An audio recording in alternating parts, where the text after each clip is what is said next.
Mains સિરીઝની અંદર પહોંચ્યા છે. ઘણું બધું પ્રિલિમ જે છે એનું કન્ટેન્ટ ભણ્યા પછી મેઇન્સની કોઈ પણ એક્ઝામ આવે, STI મેઇન્સ આ ક્લાસ 1-2 પૂરી થયા પછી ફરીથી જ્યારે તમારે મેઇન્સ લખવાની આવે, અને દરેક વખતે હું કહેતો હોઉં છું કે ક્લાસ 1-2 કે સુપર ક્લાસ 3 કે કોઈ બી સારા અધિકારી બનવાનું હોય તો મેઇન્સ જે છે એ તો લખતા આવડતું હોવું જ જોઈએ. મેઇન્સ તો સારી તમે લખેલી હોવી જ જોઈએ. પ્રિલિમની અંદર એક સારો એડવાન્ટેજ છે કે એકાદ સબ્જેક્ટ કાચો રહી ગયો હોય, થોડા ઓછા માર્ક આવી ગયા હોય, અમુક ક્વેશ્ચન ખોટા પડ્યા હોય, અમુક વસ્તુ ના આવડતી હોય, છતાં તમે મેરિટની અંદર આવી ગયા એટલે પાસ. મેઇન્સની ખાસિયત એ છે કે આવો કોઈ ઓપ્શન નથી મળવાનો સિવાય એસે. નિબંધ જ એક એવો ઓપ્શન તમને મળવાનો છે કે 9માંથી 3 નિબંધ તમારે લખવાના આવશે. એના સિવાય GSમાં એક બી ઓપ્શન મળવાનું નથી. ગુજરાતીમાં પણ નહીં અને ઇંગ્લિશની અંદર બી નહીં. જે લખેલું આવ્યું એ લખવાનું જ છે, ફરજિયાત, આવડતું હોય કે ના આવડતું હોય. આ ખાસિયત છે. ખાલી એક ઉદાહરણ તમને આપું. ધારો કે પ્રિલિમની અંદર કોઈ સ્તૂપ ન લખતો કોઈ ક્વેશ્ચન આવી ગયો અને માનો કે આપણે ભૂલી ગયા કે આનો જવાબ શું આવે, તમે એ કરીને આગળ વધી જાઓ અને તમારું મેરિટમાં નામ આવ્યું, તમે પાસ થઈ ગયા, તો હવે સ્તૂપવાળો આપણો સાચો પડે તો કે ખોટો પડે તો આપણને કોઈ લેવા દેવા નથી. પણ 150 માર્કનું જે GS1 આવશે એની અંદર જો સ્તૂપનો ક્વેશ્ચન પૂછાઈ ગયો કે સ્તૂપની લાક્ષણિકતાઓ જણાવી, આજના સમયમાં સ્તૂપનું મહત્ત્વ લખો, આવો કોઈ ક્વેશ્ચન પૂછાઈ ગયો અને જો તમે સ્તૂપનો સરખી રીતે લખવાનું ભૂલી ગયા કે કોઈ પોઈન્ટમાં ઇશ્યુ આવ્યો તો એ 10 માર્ક ગયા એટલે ગયા. અને આ લોકો બહુ ખરાબ માર્ક આપે છે, 1, 1.5, 2 આવા માર્ક આપે છે. અને બહુ ઓછા માર્કથી આપણે નપાસ થઈએ પછી શું સ્થિતિ થાય છે એનું ઉદાહરણ તમારી સામે છે. હું પોતે 22 માર્ક મારા ઓછા પડ્યા લાસ્ટ મેઇન્સમાં, 22 માર્ક્સ, ખાલી 22 માર્ક. તો એ વિશે તમે વિચારી શકો છો. હજી મારા પેપર બધું જ મારી પાસે અવેલેબલ છે. પેપરો મંગાયા, ક્યાં ઓછા પડ્યા, શું પડ્યા, બધું જ છે મારી પાસે. સારામાં સારું પ્રેઝન્ટેશન, સારામાં સારું લખાણ, અને છતાં આમાંથી 12. એટલે ફરી એકવાર કહું છું કે પ્રિલિમની અંદર કોઈ 2-4 પોઈન્ટ ભૂલી ગયા તો કંઈ ફરક નથી પડવાનો. મેરિટમાં આવ્યા એટલે પાસ એટલે પાસ. આમાં જો 2-4 આન્સરો લખી ના શક્યા તો ગયું બધું, તો ખતમ થઈ જાય. બીજું એક જબરજસ્ત ટાસ્ક મેઇન્સની અંદર શું છે કે જે બી તમારે આન્સર લખવાનો આવશે એ 12 મિનિટની અંદર લખવાનો આવશે. આ એક જબરજસ્ત મોટો ટાસ્ક છે. 12 મિનિટમાં લખવું, કેટલું ફાસ્ટ આપણે લખવું પડે એ આજે જ હમણાં આપણે જોઈશું. તમને આઈડિયા આવશે. લખવાનું છે, હવે જાતે લખવાનું છે. બીજું, તમે જ્યારે પ્રિલિમની તૈયારી કરતા હો ત્યારે તમે પોઈન્ટ્સ બનાવ્યા હશે બધા સબ્જેક્ટમાં. હવે પોઈન્ટ્સ નથી બનાવવાનું, હવે આખું સેન્ટેન્સ લખવાનું છે. એટલે આ મીન્સનો તમારો કેટલામો લેક્ચર છે? 3-4 હશે આઈ થિંક. કે આ કયો 8મો?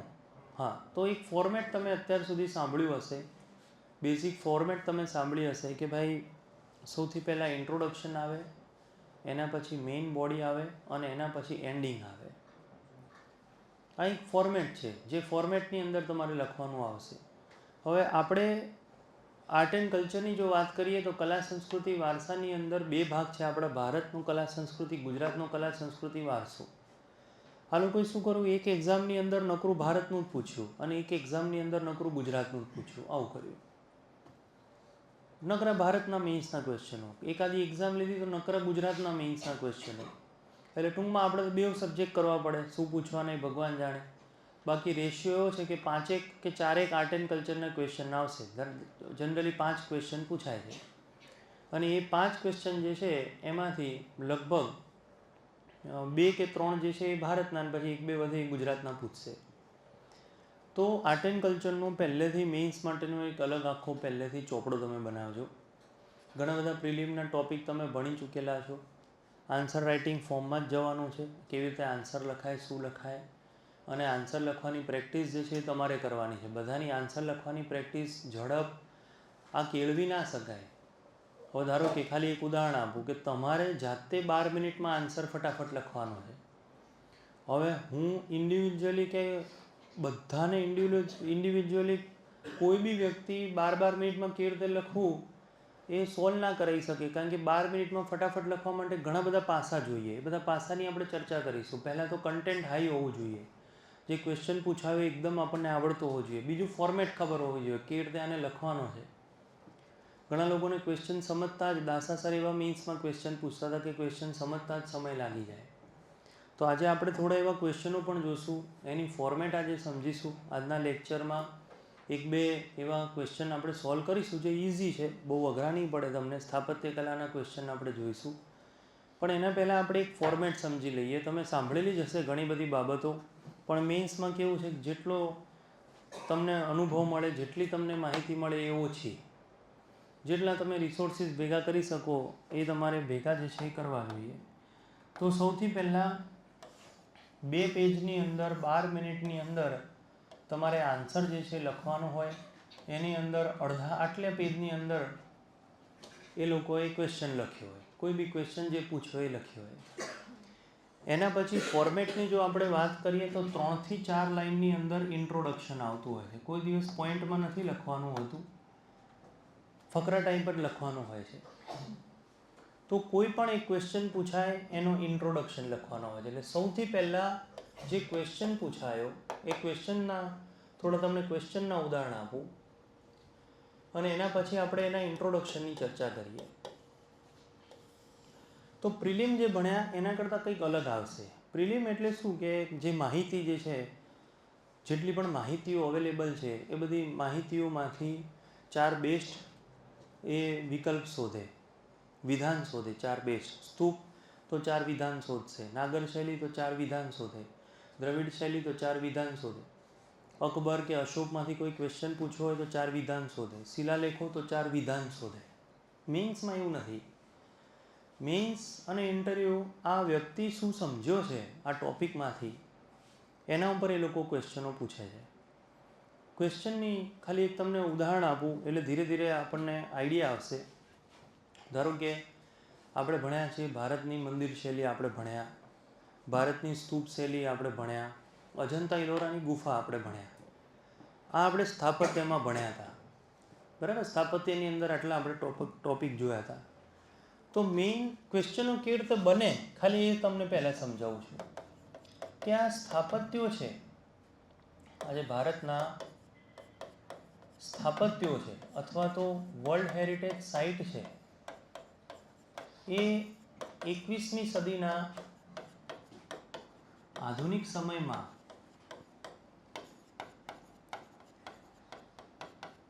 તેમની જાળવણી અને જતન એક પડકાર સમાન છે.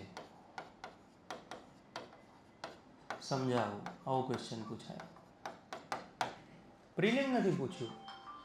ન એણે નાગર અને દ્રવિડ શૈલી પૂછી છે, ન એણે અજંતા ઇલોરાની ગુફા પૂછી છે, ન એણે સ્તૂપ પૂછ્યું છે, ન એણે કોઈ વર્લ્ડ હેરિટેજ સાઇટ પૂછી છે કે આસામની અહોમ. આ બધું પ્રિલિમમાં આવે. હવે તો ઓવરઓલ એને કોન્સેપ્ટ લઈ લીધો કે ભારતની જે સ્થાપત્ય કલા છે એને અત્યારે કે એના ઉપર કયા કયા પડકારો જોવા મળે છે. અને હજી તો આગળ સેન્ટેન્સ મેં નથી લખ્યું. એવું પણ આવે કે આ પડકારોથી બચવા માટે કયા કયા ઉપાયો કરવા જોઈએ અથવા સરકાર શું કરી રહી છે આ બધી જગ્યાઓને સાચવવા માટે. તો અજંતા ઇલોરા, નાગર દ્રવિડ શૈલીના મંદિરો, હું થોડું એને સાયલેન્ટ કરી દઉં. જે જૂના છે એને તો કંઈ પ્રોબ્લેમ નથી, નવા આવ્યા છે એને સોરી કીધું. બાકી તો બધા ઘરના માણસો છે. કોનો ફોન આવ્યો છે એ ખબર હશે બધાને, એવા માણસો. 10:30 વાળા તો ઘરના લોકો છે.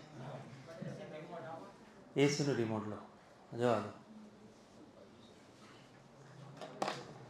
હા, બાકી બધા તો ઘરના. 10:30 વાળાને તો કંઈ કહેવાની કશું જરૂર હોતી નથી. તો ભારતના સ્થાપત્યો, વર્લ્ડ હેરિટેજ સાઇટ, આ બધી જે સ્થાપત્ય કલા છે એ કે આજના સમયમાં કે 21મી સદીમાં એ બધી સ્થાપત્ય કલા ઉપર કયા કયા પડકારો છે અને એને નાખવાના ઉપાયો કયા કયા હોય. તો આ રીતે આ જે ક્વેશ્ચન જે છે એ દ્રષ્ટિ આઈએએસ, વિઝન આઈએએસ, આ બધા યુપીએસસીના ક્વેશ્ચનોમાં મેં જોયું હતું. આ કોઈ ચોપડીમાં અવેલેબલ નથી હોતું. આની તમારે પ્રેક્ટિસ કરવી પડે, જેને આપણે ક્વેશ્ચન આન્સર કહીએ છીએ એમ ક્વેશ્ચન આન્સર રાઇટિંગ, એની તમારે પ્રેક્ટિસ કરવી પડે. અને ઘણા એવા ક્વેશ્ચનો તમારી સામે આવશે, 15 ક્વેશ્ચનો તમારી સામે આવશે. એ 15માંથી લગભગ 4 કે 5 એવા ક્વેશ્ચનો જે ફરજિયાત બધાએ પહેલી વાર સાંભળ્યા હોય, અને એ પછી તમારે પોતાની રીતે લખવા પડે. હું બધા ક્વેશ્ચનો જે છે એના તમને ઉદાહરણો આપું છું. પહેલાં આપણે જે ચર્ચા કરી રહ્યા છીએ એ આની ચર્ચા કરી રહ્યા છીએ. ક્વેશ્ચન કેવી રીતે પૂછાય? કદાચ આપણામાંથી કોઈ એવું વિચાર્યું હોય કે મેઇન્સ જે છે એ તો લખાઈ જવાય, મેઇન્સમાં તો બહુ કંઈ તૈયારી કરવાની હોતી નથી, તો હું તમને આ પોઈન્ટ્સ બધા બતાવી રહ્યા છું. હવે જેટલા બી લોકો મેઇન્સ ભણ્યા જુઓ, આવું ક્યાંય તમે વાંચ્યું હતું? ક્યાંય પ્રિલિમમાં આવું હોતું નથી. સેકન્ડ, થોડા ક્વેશ્ચનોની આપણે ચર્ચા કરીએ. ધારો કે ભારતની હસ્તકલા છે. હવે જોજો, તો જે ભારતના હસ્ત કારીગરો છે માટે સરકાર દ્વારા એ લોકોના હસ્ત કારીગરો જે છે એના સામાજિક અને આર્થિક વિકાસ માટે, હું શોર્ટમાં લખું છું, સામાજિક આર્થિક વિકાસ માટે સરકાર દ્વારા લેવાયેલા પગલાંની ચર્ચા કરો. અવશ્ય એ જે હસ્ત કારીગરો છે, આપણે ભણ્યા હતા, કોઈને યાદ હોય તો હસ્તકલા આપણે ભણ્યા હતા. કાંચ કલા જોઈતી, કઠપુતલી કળા જોઈતી, રંગોળી કળા, અને ખાસ કરીને આપણે કાપડ કલા જોઈતી. ખબર છે ને, ભરત ગૂંથણ, અને આપણે આ ભણ્યા હતા. આ બધી હસ્તકલા કહેવાય. હવે એના કારીગરો છે, એમના ઉત્થાન માટે સરકારે શું કર્યું, એના પગલાં જે છે એના સૂચનો કરવાના. એ બધા ક્વેશ્ચનો જોજો, તમે ક્યાંય તમે સાંભળ્યા ના હોય, અને આ બધા ક્વેશ્ચનો પૂછાયેલા છે. જે પૂછાયેલા ક્વેશ્ચનો છે એ જ હું તમારી સામે રજૂ કરું છું અત્યારે. આ બધા ક્વેશ્ચનો ભવિષ્યમાં આવશે આપણે લખવામાં, એટલે અત્યારે હું આ બધા ક્વેશ્ચનો લખતો નથી, ખાલી ક્વેશ્ચન વિશે ચર્ચા કરી રહ્યો છું. ધારો કે તમને પ્રિલિમની અંદર તમે એક આખું ચેપ્ટર લખ્યું છે જેનું નામ છે જીઆઈ ટેગ. ખબર છે ને, આખું ચેપ્ટર લખ્યું, જીઆઈ ટેગ આપણે લખ્યું. હવે જુઓ, જીઆઈ ટેગ વસ્તુઓ અને જીઆઈ ટેગ મળવાથી થતા ફાયદા તેમજ તેના પડકારો વિશે નોંધ લખો. આવી રીતે બીજો ક્વેશ્ચન પણ આવે. ભારતની, અથવા હું લખે, ગુજરાતની વર્લ્ડ હેરિટેજ સાઇટ વિશે ટૂંકમાં જણાવી વર્લ્ડ હેરિટેજ સાઇટ સાથે સંકળાયેલા પડકારો વિશે નોંધ લખો. કે કોઈ વર્લ્ડ હેરિટેજ સાઇટ છે, ભારતની છે, ગુજરાતની છે, થોડી એ જણાવો, અને એની સાથે જોડાયેલા પડકારો વિશે નોંધ લખો. કે ભાઈ વર્લ્ડ હેરિટેજ સાઇટ, ઉદાહરણ તરીકે તાજમહેલ, તો એના વિશે થોડી નોંધ તમે લખી, પછી એના પડકારો તમારે લખવાના. તો ઉદાહરણ તરીકે જળવાયુ પરિવર્તન એક પડકાર છે, તો એસિડ વર્ષાને કારણે એનો કલર જે છે બદલાઈ રહ્યો છે, એક પડકાર થઈ ગયો. બીજો પડકાર સ્વચ્છતા છે. લોકો આવે છે, વિઝિટ કરે છે, પણ સ્વચ્છતા જે છે શું જોવા મળે છે, એક પડકાર જોવા મળે છે. થર્ડ શું છે, ઋતુગત પરિવર્તન અને પર્યટન છે. કે અમુક ઋતુઓની અંદર સહેલાણીઓ અથવા પ્રવાસીઓ વધારે આવે છે, અને અમુક ઋતુ જ્યારે આવે ત્યારે શું થાય, ચોમાસા જેવી ઋતુમાં તાજમહેલનું કોઈ વિઝિટ કરતું નથી. બીજો એક પડકાર શું છે, આર્કિયોલોજીકલ સર્વે ઓફ ઇન્ડિયા દ્વારા સતત નિરીક્ષણ, પરીક્ષણ અને સુરક્ષા એક પડકાર છે. આજે કોઈ પણ હુમલા થાય, ચીનના હુમલા છે, આતંકવાદી હુમલા છે, તો શું એ તાજમહેલની સુરક્ષા કરવા માટે ભારત સજ્જ છે કે નહીં? આ એક પડકાર છે. ફ્રોડ એક્ટિવિટી એક પડકાર છે. આઈ થિંક બંટી બબલી પિક્ચરની અંદર જે બતાવ્યું છે એ વાસ્તવિક ઘટના હતી, કે કોકે અમેરિકનને તાજમહેલ વેચી દીધો, તો પેલાએ જઈને કોર્ટમાં કેસ કર્યો કે ભાઈ મને તો કલેક્ટરની ઓફિસમાંથી તાજમહેલ મને વેચાઈ ગયો છે. ફ્રોડ્યુલન્ટ એક્ટિવિટીઝ એની અંદર બહુ વધે છે. તો આ બધા એના પડકાર છે. આવી રીતે ગુજરાતની વર્લ્ડ હેરિટેજ સાઇટના પડકારો કયા છે? ગુજરાતની વર્લ્ડ હેરિટેજ સાઇટ એના પડકારો કયા છે? તો જો વર્લ્ડ હેરિટેજ સાઇટ તમે જોવા જશો તો અમદાવાદ, તો થોડા 4-5 પડકાર અમદાવાદ વિશે લખો. આટલી સરસ છે છતાં સ્વચ્છતા એક પડકાર છે, ટ્રાફિકની સમસ્યા એક પડકાર છે, વસ્તી ગીચતા એક પડકાર છે, બેરોજગારી વર્લ્ડ હેરિટેજ સાઇટ હોવા છતાં એની અંદર પડકારો છે. પછી ફરીથી જેટલી પણ મોન્યુમેન્ટ્સ જગ્યાઓ છે વર્લ્ડ, સીદી સૈયદની જાળીથી લઈને લાલ દરવાજાથી લઈને ભદ્રનો કિલ્લોથી લઈને એ જગ્યાની સ્વચ્છતા, એનું સંરક્ષણ, એની સાચવણી, એની સુરક્ષા આ એક પડકાર. ચાંપાનેર તમે લઈ લો તો સેમ ચાંપાનેર સાથે જોડાયેલી પર્યટન જે છે ધીરે ધીરે ચાંપાનેરનું ઘટતું જાય છે. તો ઘણી બધી એવા આ બધા ખાલી હું તમને પહેલાં ક્વેશ્ચનો કહી રહ્યો છું. તમે જે પ્રિલિમમાં ભણ્યા એનાથી થોડા અલગ અલગ ક્વેશ્ચનો આવી રીતે પૂછાય. હવે ક્વેશ્ચનોની વાત કમ્પ્લીટ થઈ ગઈ. હવે આવે છે સૌથી મેઇન વસ્તુ કે આન્સર રાઇટિંગની અંદર પહેલી બાબત જે આવે એ ઇન્ટ્રોડક્શન. ઇન્ટ્રોડક્શનની અંદર તમારા જીએસનું નોલેજ જે છે એ ટેસ્ટ થાય. જે ઇન્ટ્રોડક્શન લખવાનો છે એ. તો કોઈ બી ક્વેશ્ચન અહીંયા પૂછાયો, તમારે જ્યારે લખવાનું ચાલુ થાય એટલે આ હાસ્યાની અંદર જે તમારે લખવાનું હોય છે અને એમાં પહેલો ફકરો પાડી, આ ક્વેશ્ચન છે, પહેલો ફકરો પાડી સીધું તમારે ઇન્ટ્રોડક્શન લખવાનું આવે 3 થી 4 લાઇનમાં. એટલે આ આર્ટ એન્ડ કલ્ચર આ શરૂ થયું. એની અંદર નંબર 1 ક્વેશ્ચન જે છે એ ક્વેશ્ચનને અનુરૂપ જવાબ જે છે એ ઘણા લોકો એની રફ નોટ બનાવતા હોય છે, પણ હવે સમય નથી મળતો રફ નોટ બનાવવાનો. ખબર છે, એસે હોય તો પાછળ એવું કહે છે પોઈન્ટ્સ બનાવી દેવાના. જીએસમાં એવું સમય જ નથી મળતો. સેકન્ડ જે છે એ શું છે? ઇન્ટ્રોડક્શન. ઇન્ટ્રોડક્શનની અંદર 3-4 ટ્રીક હોય છે અને આ 3-4 ટ્રીક જે છે તમારે ખાસ એની અંદર અપ્લાય કરવાની હોય છે. સૌથી પહેલી ટ્રીક, કશું જ ના આવડતું હોય તો જે ક્વેશ્ચન પૂછ્યો છે એની સમજ અથવા તો એની વ્યાખ્યા, એનું પણ આપણે ઉદાહરણ જે છે એ લઈ શકીએ છીએ. એની સમજ અથવા એની વ્યાખ્યા. તો પહેલો ક્વેશ્ચન જે હમણાં આપણે ચર્ચા કરી એમને મેં અહીંયા ક્વેશ્ચન લખ્યો હતો, અથવા કોઈ બી ક્વેશ્ચન તમને કહું. ધારો કે એવું આવે કે નાગર શૈલી અને દ્રવિડ શૈલી, આજે આપણે એની ચર્ચા કરીશું. નાગર શૈલી અને દ્રવિડ શૈલી વચ્ચેના મુખ્ય તફાવત વિશે નોંધ લખો. તો મૂળ ક્વેશ્ચન શેનો પૂછાયો છે? મંદિર શૈલીનો પૂછાયો છે કે નહીં?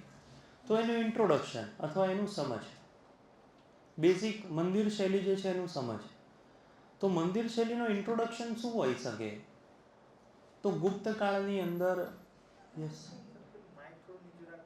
હા ને હા મેં કીધું.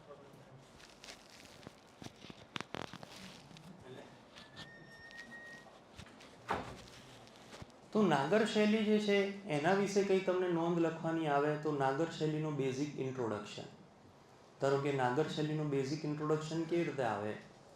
તો ગુપ્ત સમયગાળા દરમિયાન 3જી થી 4થી સદીમાં ઉત્તર ભારતની અંદર આવ્યા છે. ગુપ્ત કાળમાં મુખ્યત્વે 5 તબક્કામાં, ખ્યાલ છે ને, મંદિર શૈલી 5 તબક્કામાં આવી હતી.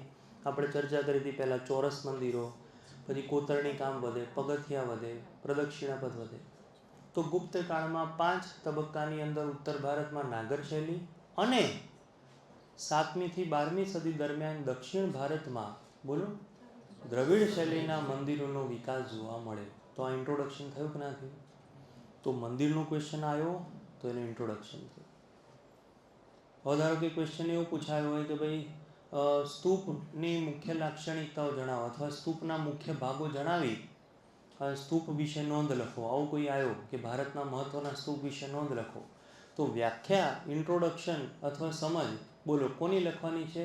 સ્તૂપની લખવાની. તો ગૌતમ બુદ્ધના મૃત્યુ બાદ 10 મહાન શાસકો દ્વારા 10 સ્તૂપોના નિર્માણ થયા અને આ સ્તૂપો જે છે એ ગૌતમ બુદ્ધના અશ્મિઓ, અવશેષો છે ને એના ઉપર બાંધવામાં આવતી ઇમારત, જે સરળ ભાષામાં સ્તૂપ તરીકે ઓળખાય છે. તો આ કોનું ઇન્ટ્રોડક્શન થઈ ગયું? બોલો સ્તૂપનું ઇન્ટ્રોડક્શન થઈ ગયું. એટલે જે ક્વેશ્ચન પૂછ્યા છે, ધારો કે ક્વેશ્ચન પૂછાયો અશોકના શિલાલેખો વિશે નોંધ લખો. તો મૂળ તબક્કો કયો આવ્યો? શિલાલેખો આવ્યો. વ્યાખ્યા શેની છે? શિલાલેખ. અને બીજો કયો શબ્દ આવ્યો આપણા જોડે? અશોક. ખ્યાલ આવે છે? તો જુઓ, આવું ઇન્ટ્રોડક્શન થાય કે ના થાય? જે હિસ્ટ્રીની અંદરથી લેવાય. કે કલિંગના યુદ્ધ બાદ, સાંભળજો બરોબર, કલિંગના યુદ્ધ બાદ ઉપગુપ્તની મદદથી અશોકે ગ્રીક શાસક, ખબર હોય તો તમને કહેવામાં આવે છે ડેરિયસ વન, હે ને? તો ડેરિયસ વન અથવા દારા વન, જેને દારા વન કહે છે, એનાથી શિલાલેખો કોતરવાની શું મળે છે એને? પ્રેરણા. અને પછી પાછું કે શિલાલેખ એ એવા અભિલેખ છે, ખબર છે મેં તમને કીધું હતું કે અભિલેખના 3 પ્રકાર છે, કે જેના ઉપર શાસક જે છે એની માહિતી, અને એના લખો તો અશોક દ્વારા 14 જેટલા શિલાલેખો એ લોકોને આપવા માટે, ખબર છે ને, એના ઉપદેશો તરીકે ઓળખાયા છે. તો આ જે તમે માહિતી લખી એને શું કહેવાય? એનું ઇન્ટ્રોડક્શન કહેવાય. એટલે જે બી ક્વેશ્ચન પૂછાયો છે તમને, એની સમજ અથવા એની વ્યાખ્યા એ કયા સમયગાળામાં થઈ જાય છે, એ કોના દ્વારા એનું નિર્માણ થયેલું છે. હવે ખાલી એક ઉદાહરણ આપું. ધારો કે તમને એવું પૂછે કે મુઘલોની વાસ્તુકલા વિશે નોંધ લખો. ધારો કે એવો ક્વેશ્ચન આવ્યો, મુઘલોની સ્થાપત્ય કલા અથવા મુઘલોની વાસ્તુકલા વિશે નોંધ લખો. તો મૂળ કોણ આવ્યા અહીંયા? મુઘલો આવ્યા કે નહીં? હવે એની સમજ, વ્યાખ્યા, સમયગાળો કહેવાનો છે. તો મુઘલોની શરૂઆત ક્યારથી થઈ? તો આવું થાય કે ના થાય? મને કહો તમે. 1526માં પાણીપતના પ્રથમ યુદ્ધ બાદ બાબર દ્વારા ભારતમાં મુઘલ સલ્તનતની શરૂઆત થઈ. આ મુઘલ કાળ દરમિયાન ભારતમાં ઇસ્લામ સ્થાપત્ય કલા, જેમાં મકબરા, બોલો, બુર્જ છે કે નહીં, મસ્જિદ વગેરે જેવી સ્થાપત્ય કલાઓ જોવા મળી. તો આ એનો ઇન્ટ્રોડક્શન થયો કે ના થયો? મુઘલોનો થયો ને, મુઘલ સ્થાપત્ય કલાનો ઇન્ટ્રોડક્શન. વિજયનગર સ્થાપત્ય કલા વિશે નોંધ લખો, આ ડીવાયએસઓમાં પૂછાયું હતું. ફરીથી બતાવું. બસ હવે ઇન્ટ્રોડક્શનનું છેલ્લું ઉદાહરણ લઉં છું, પછી જોઈશું આપણે આગળ ઉદાહરણો જેમ જેમ ભણીશું એમ જોઈશું. હવે ધારો કે ક્વેશ્ચન એવું પૂછાયું છે કે વિજયનગર સામ્રાજ્યની કલા સંસ્કૃતિ વિશે નોંધ લખો, જે લાસ્ટ હમણાં કોઈ એક્ઝામ ગઈ એનો પ્રિલિમનો ક્વેશ્ચન છે. કાં તો ડીવાયએસઓ હતું, કાં તો ક્લાસ 1-2 હતું. એના પહેલાં, આમ હમણાં જે ક્લાસ 1-2 મેન્સ ગઈ એના પહેલાં, યસ, તો ડીવાયએસ. વિજયનગર સામ્રાજ્ય, ચોલ સામ્રાજ્યની વાસ્તુકલા વિશે નોંધ લખો. સિંધુ સ્થાપત્ય કલા જે છે એના વિશે નોંધ લખો. સિંધુ કલા સંસ્કૃતિ વિશે નોંધ લખો. તો ધારો કે વિજયનગરની સ્થાપત્ય કલા પૂછી છે, તો આવું થાય કે ના થાય ઇન્ટ્રોડક્શનની અંદર? કે ભાઈ 1336માં મોહમ્મદ બિન તુગલક ના સમયમાં કર્ણાટકમાં હરિહર અને બુક્કારાય દ્વારા વિજયનગર સામ્રાજ્યની સ્થાપના થઈ. તેની સ્થાપત્ય કલામાં મંદિરો, કિલ્લાઓ, ઇમારતો, ધ ગ્રેટ ક્વીન્સ બાથ વગેરેનો સમાવેશ થાય છે. આપણે ભણવાના છે પછી. તો આ હું જે બોલ્યો, પેલો જે એક્ઝામિનર છે એને એક્ઝેક્ટલી ખબર પડી જાય કે આ સામ્રાજ્યનો જાણકાર છે. ઇન્ટ્રોડક્શન તમારું હાઈ ક્લાસ હશે, અને જો એની અંદર સાલનો ઉલ્લેખ કર્યો હશે તો 100 पे સુહાગા થઈ જશે. તમે કંઈ બી લખી રહ્યા છો, એમાં જો તમે સાલ લખી અથવા સદી લખી નાખી, 5મી સદીમાં, 6ઠી સદીમાં, 8મી સદીમાં, 11મી સદીમાં, તો પેલું ઇન્ટ્રોડક્શનથી પ્રભાવિત થઈ જશે ને લગભગ 1.5 થી 2 માર્ક તમારા ઇન્ટ્રોડક્શનના કન્ફર્મ થઈ જશે. તો ઇન્ટ્રોડક્શનનું બહુ મહત્ત્વ છે. ખાસ કરીને સાલ, સદી, નદી, આમાંથી કંઈક ને કંઈક આવવું જોઈએ. હજી એક ઉદાહરણ તમારી સામે મૂકું. ધારો કે તમને એવું પૂછે કે સિંધુ સ્થાપત્ય કલા વિશે નોંધ લખો. ધારો કે આ છે, આ બી ડીવાયએસઓમાં પૂછાયો હતો. આવું તમને કહે કે સિંધુ સ્થાપત્ય કલા વિશે નોંધ લખો. તો સિંધુ સભ્યતા જે છે એનું ઇન્ટ્રોડક્શન તમારે લખવાનું છે. તો ઈસવીસન પૂર્વે 2350 થી ઈસવીસન પૂર્વે 1750 દરમિયાન સિંધુ નદી કિનારે, સિંધુ નદી આસપાસ તેના પરિપક્વ સમયગાળામાં જોજો વિશ્વની પ્રથમ નગરીય વ્યવસ્થા તરીકે સિંધુ સભ્યતા ઉભરી આવી. બોલો, વિશ્વની પ્રથમ હતી કે નહીં? આગળ કઈ હતી? મેસોપોટેમિયા, પણ એ નગરીય હતી નહીં. વિશ્વની પ્રથમ નગરીય સભ્યતા કઈ આવે? તો એને તમે સમયગાળો આપ્યો, એને તમે વિશ્વની પહેલી નગરીય વ્યવસ્થા છે એ તમે કીધું, અને પછી તમે જે મેઇન્સની આન્સર રાઇટિંગ કરશો તો ઇન્ટ્રોડક્શનમાં જ વ્યક્તિ પ્રભાવિત થઈ જશે. આ એક છે. હવે કોઈ એમ કે બીજું પ્રકારનું કોઈ ઇન્ટ્રોડક્શન થઈ શકે, એનો ઉપયોગ હું કરું છું. બીજું પ્રકારનું ઇન્ટ્રોડક્શન થોડું રિસ્કી છે, પણ છે બહુ હાઈ ક્લાસ, અને એ ઇન્ટ્રોડક્શન છે કરંટમાંથી. આ પૂછ્યું, મને પૂછ્યું હોય કે સિંધુ સભ્યતાની કલા સંસ્કૃતિ વારસા વિશે નોંધ લખો અથવા સ્થાપત્ય કલા વિશે નોંધ લખો, આવો ક્વેશ્ચન મને પૂછે તો હું એવું લખું: તાજેતરમાં પોર્ટુગલ દેશની મદદથી નેશનલ મેરીટાઈમ હેરિટેજ સેન્ટર જાહેર થયેલ અને ભારતની 40મી વર્લ્ડ હેરિટેજ સાઇટ તરીકે જાહેર થયેલ ધોળાવીરા જેવી સિંધુ સભ્યતાના સ્થળો અને તેની સ્થાપત્ય કલા નીચે મુજબ છે. આ થોડું રિસ્કી છે, પણ હું ચાલુ કરું કરંટ અફેરથી. ચોલ સામ્રાજ્યની સ્થાપત્ય કલા ક્લાસ 1-2 ની અંદર હતી. મેઇન્સ મેં આપી હતી, લાસ્ટ મેઇન્સ પણ આપેલી છે, જેનું રિઝલ્ટ બાકી છે. એમાં બી 5-7 વસ્તુ મેં કરંટથી જ ચાલુ કરેલી છે. 7.5 માર્ક મને મળ્યા હતા ચોલ સામ્રાજ્યની સ્થાપત્ય કલાની અંદર. મેઇન બોડી જે છે એ બી લખી હતી સરસ રીતે, પણ ઇન્ટ્રોડક્શનની અંદર એણે મને 1.5 માર્ક આપેલા. ખબર છે આવી રીતે માર્ક આપે, ઉપર લખે પછી નીચે લખે. અને એમાં એવું લખ્યું હતું મેં કે 2023માં, એટલે કે ત્યારે એમ તાજેતરમાં દિલ્હીની G20ની બેઠક દરમિયાન ભારત મંડપમની સામે નટરાજની મૂર્તિ મૂકવી એ સૂચિત કરે છે કે ચોલ સામ્રાજ્યનું સ્થાપત્ય કલા વિશ્વ સ્તરીય ઉચ્ચ કક્ષાની છે. આમ કરીને શરૂ કર્યું હતું. બાકી બધા શું કરે?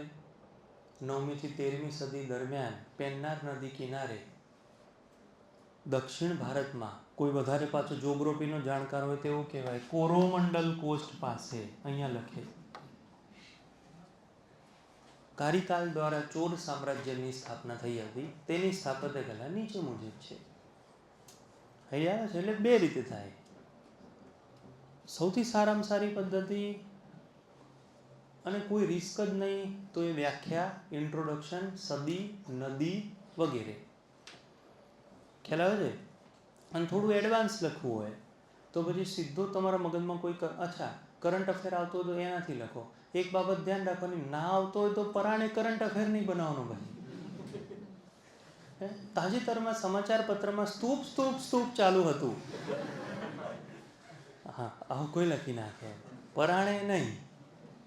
ખ્યાલ આવે છે? ધારો કે એવું પૂછે, આ વસ્તુ મેં 2018માં કીધી હતી અને બહુ સક્સેસફુલ રહી હતી આ વસ્તુ, કે ત્યારે ચીન જે છે એના પ્રેસિડેન્ટ આવ્યા હતા ભારતમાં, અને મહાબલીપુરમ જે છે એમાં આવીને એમણે એને નરેન્દ્ર મોદી સાહેબે ફોટો પડાવ્યો હતો.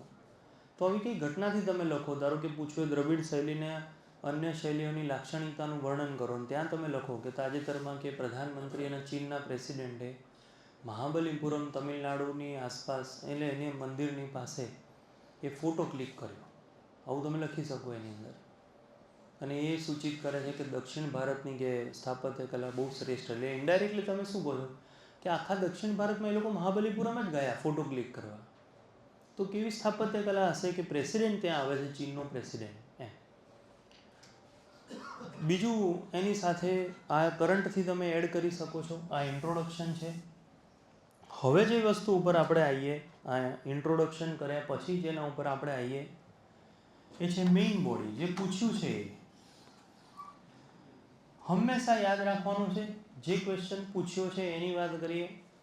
એ ક્વેશ્ચન કાં તો પોઈન્ટમાં લખવાનો છે, કાં તો 1, 2, 3 નંબર પાડીને લખવાનો છે. અને એ કેવી રીતે એની બી ચર્ચા કરું તમારી સાથે. ધારો કે એમ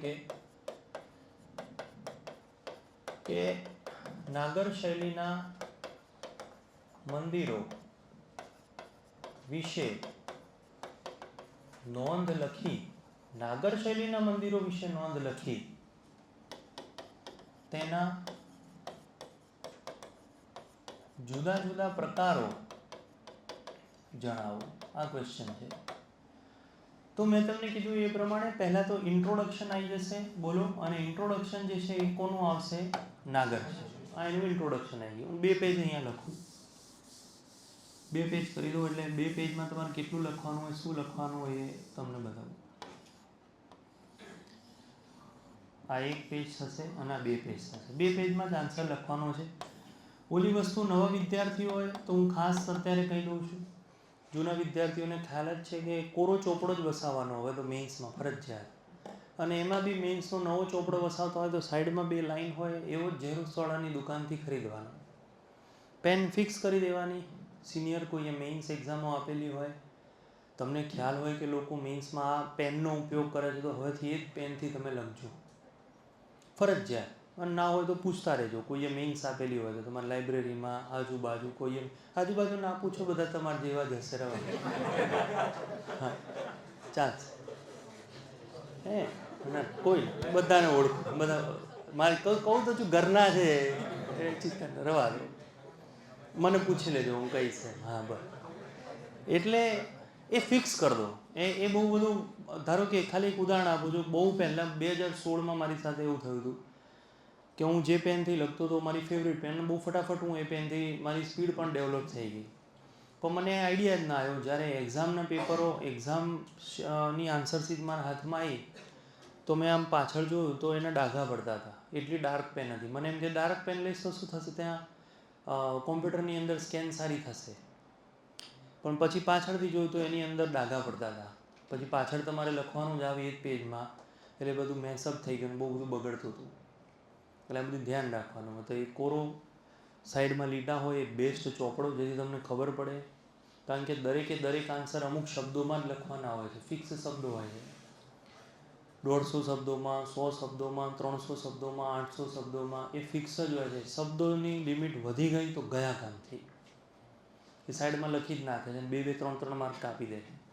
ચલો, તો નાગર શૈલીના મંદિરો વિશે નોંધ લખી, તેના જુદા જુદા પ્રકારો જણાવો. તો સૌથી પહેલાં આપણે નાગર શૈલી જે છે એનું શું આવશે? ઇન્ટ્રોડક્શન. ખ્યાલ આવે છે? એનું ઇન્ટ્રોડક્શન આવે કે ગુપ્તકાળ દરમિયાન ઉત્તર ભારતમાં 5મી 6ઠી સદી દરમિયાન ભારતમાં નાગર શૈલી જે છે એના મંદિરો બનવાની શરૂઆત થઈ. આ બેઝિક ઇન્ટ્રોડક્શન 2 કે 3 લાઈનનું જે તમે લખો એ. પછી શું લખ્યું છે જો, તેના વિશે નોંધ લખી. નોંધ લખવાનું કહે છે તો તમારે અહીંયા હેડિંગ આપવાનું, નાગર શૈલીના મંદિરોની લાક્ષણિકતા. આવું લખવાનું, હેડિંગ આપવાનું મસ્ત મજાનું. આ સજાવવાનું છે તમારે આન્સર. એને ગમવું જોઈએ પ્રેઝન્ટેશન. તો સજાવવાનું, ચોરસ બ્રેકેટ કરવાનું. જે બી ક્વેશ્ચન પૂછ્યો છે એના ઉપર આમ ચોરસ બ્રેકેટ કરવાનું. અને પછી જે ક્વેશ્ચન પૂછ્યો છે એ લખવાનું. આ વિશે નોંધ લખો. પણ એવું નહીં લખવાનું, હું નાગર શૈલીના મંદિરો વિશે નોંધ લખી રહ્યો છું, આવું નહીં. અથવા એવું બી ના થાય, નાગર શૈલીના મંદિરો વિશે નોંધ, એવું બી ના થાય. ઇન શોર્ટ, એણે તમને લાક્ષણિકતા પૂછી છે તો એની તમે લાક્ષણિકતાઓ. હવે એને સજાવવા માટે શું કરવાનું? ઓર પ્રેઝન્ટેશન સારું કરવા માટે શું કરવાનું? તો પ્રેઝન્ટેશન સારું કરવા માટે જે એની મુખ્ય જે લાક્ષણિકતાઓ છે એ લાક્ષણિકતાઓને કાં તો નંબર આપો, 1, 2, 3 આવું નંબર આપો, અને કાં તો પછી આમ પોઈન્ટ આપો. આમ લાઈન કરતા હોય તો આમ આપો, પોઈન્ટ આપો. એ પ્રમાણે તમે કરો. હવે મેઇન વસ્તુ હવે અહીંયા ચાલુ થાય છે. તમે સીધું ભણી ચૂક્યા હશો કે આ નાગર શૈલી હમણાં જ આપણે ભણ્યા, ગુપ્તકાળની અંદર એનો વિકાસ થયો, સાતવાહન રાષ્ટ્રકૂટો દ્વારા પણ જોવા મળી. આ સમયગાળામાં હવે એને મઠારવાનું છે, પેલાને ગમે એવું લખવાનું છે. તો સૌથી પહેલાં આમ લખવાનું, આમ સમયગાળો જોજો અને વિકાસ. પછી આમ 2 ટપકા કરવાના. પછી પાછું નહીં લખવાનું કે તેનો સમયગાળો અને વિકાસ આ સમય, એવું નહીં લખવાનું. વિકાસ આ 2 ટપકા કર્યા, પણ ડાયરેક્ટ જે પોઈન્ટ ચાલે છે એ જ કરવાનો. પહેલો પોઈન્ટ એટલે આ 2 ભૂસી નાખું છું, વિકાસ. પછી 2 ટપકા, ગુપ્તકાળમાં આટલાથી આટલા સદી દરમિયાન જોવા મળ્યો. જો આનું આ રિપીટ ના થવું જોઈએ ઇન્ટ્રોડક્શન. ખ્યાલ આવે? એ ધ્યાન રાખવાનું કે એનું એ રિપીટ ના થાય. ધારો કે હું નાગર શૈલી લખતો હોય તો કરંટમાંથી જ લખું સીધું. તાજેતરમાં આ સમયગાળા દરમિયાન અયોધ્યા, ઓમકાર મંદિર, રાજસ્થાન, આ મંદિર, શંકરાચાર્યનું મંદિર, આ બધા મંદિરો એ વર્લ્ડ હેરિટેજ સાઇટમાં તાજેતરમાં સ્થાન પામ્યા. જે હશે લેટેસ્ટ કરંટ હું શોધીશ.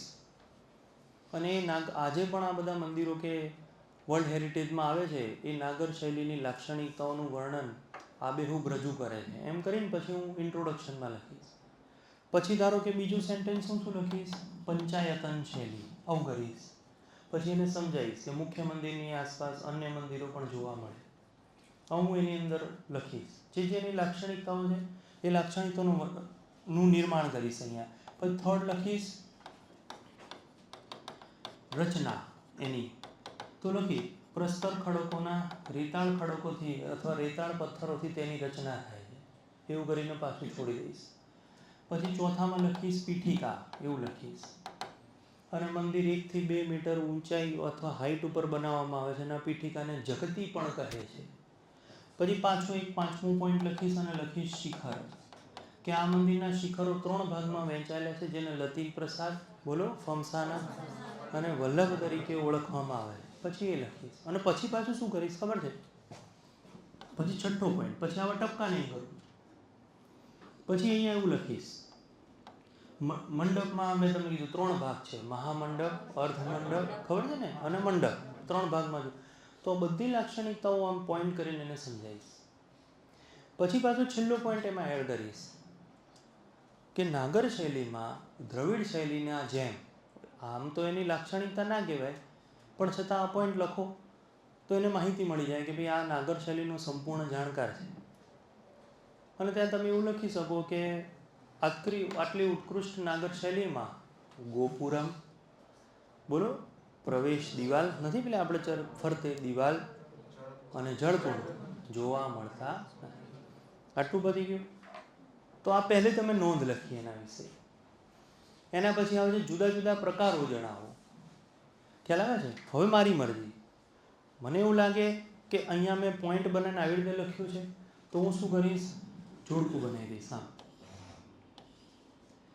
અહીંયા હું લખી નાખીશ બોલો સોલંકી મંદિરો. અહીંયા શું લખી નાખીશ?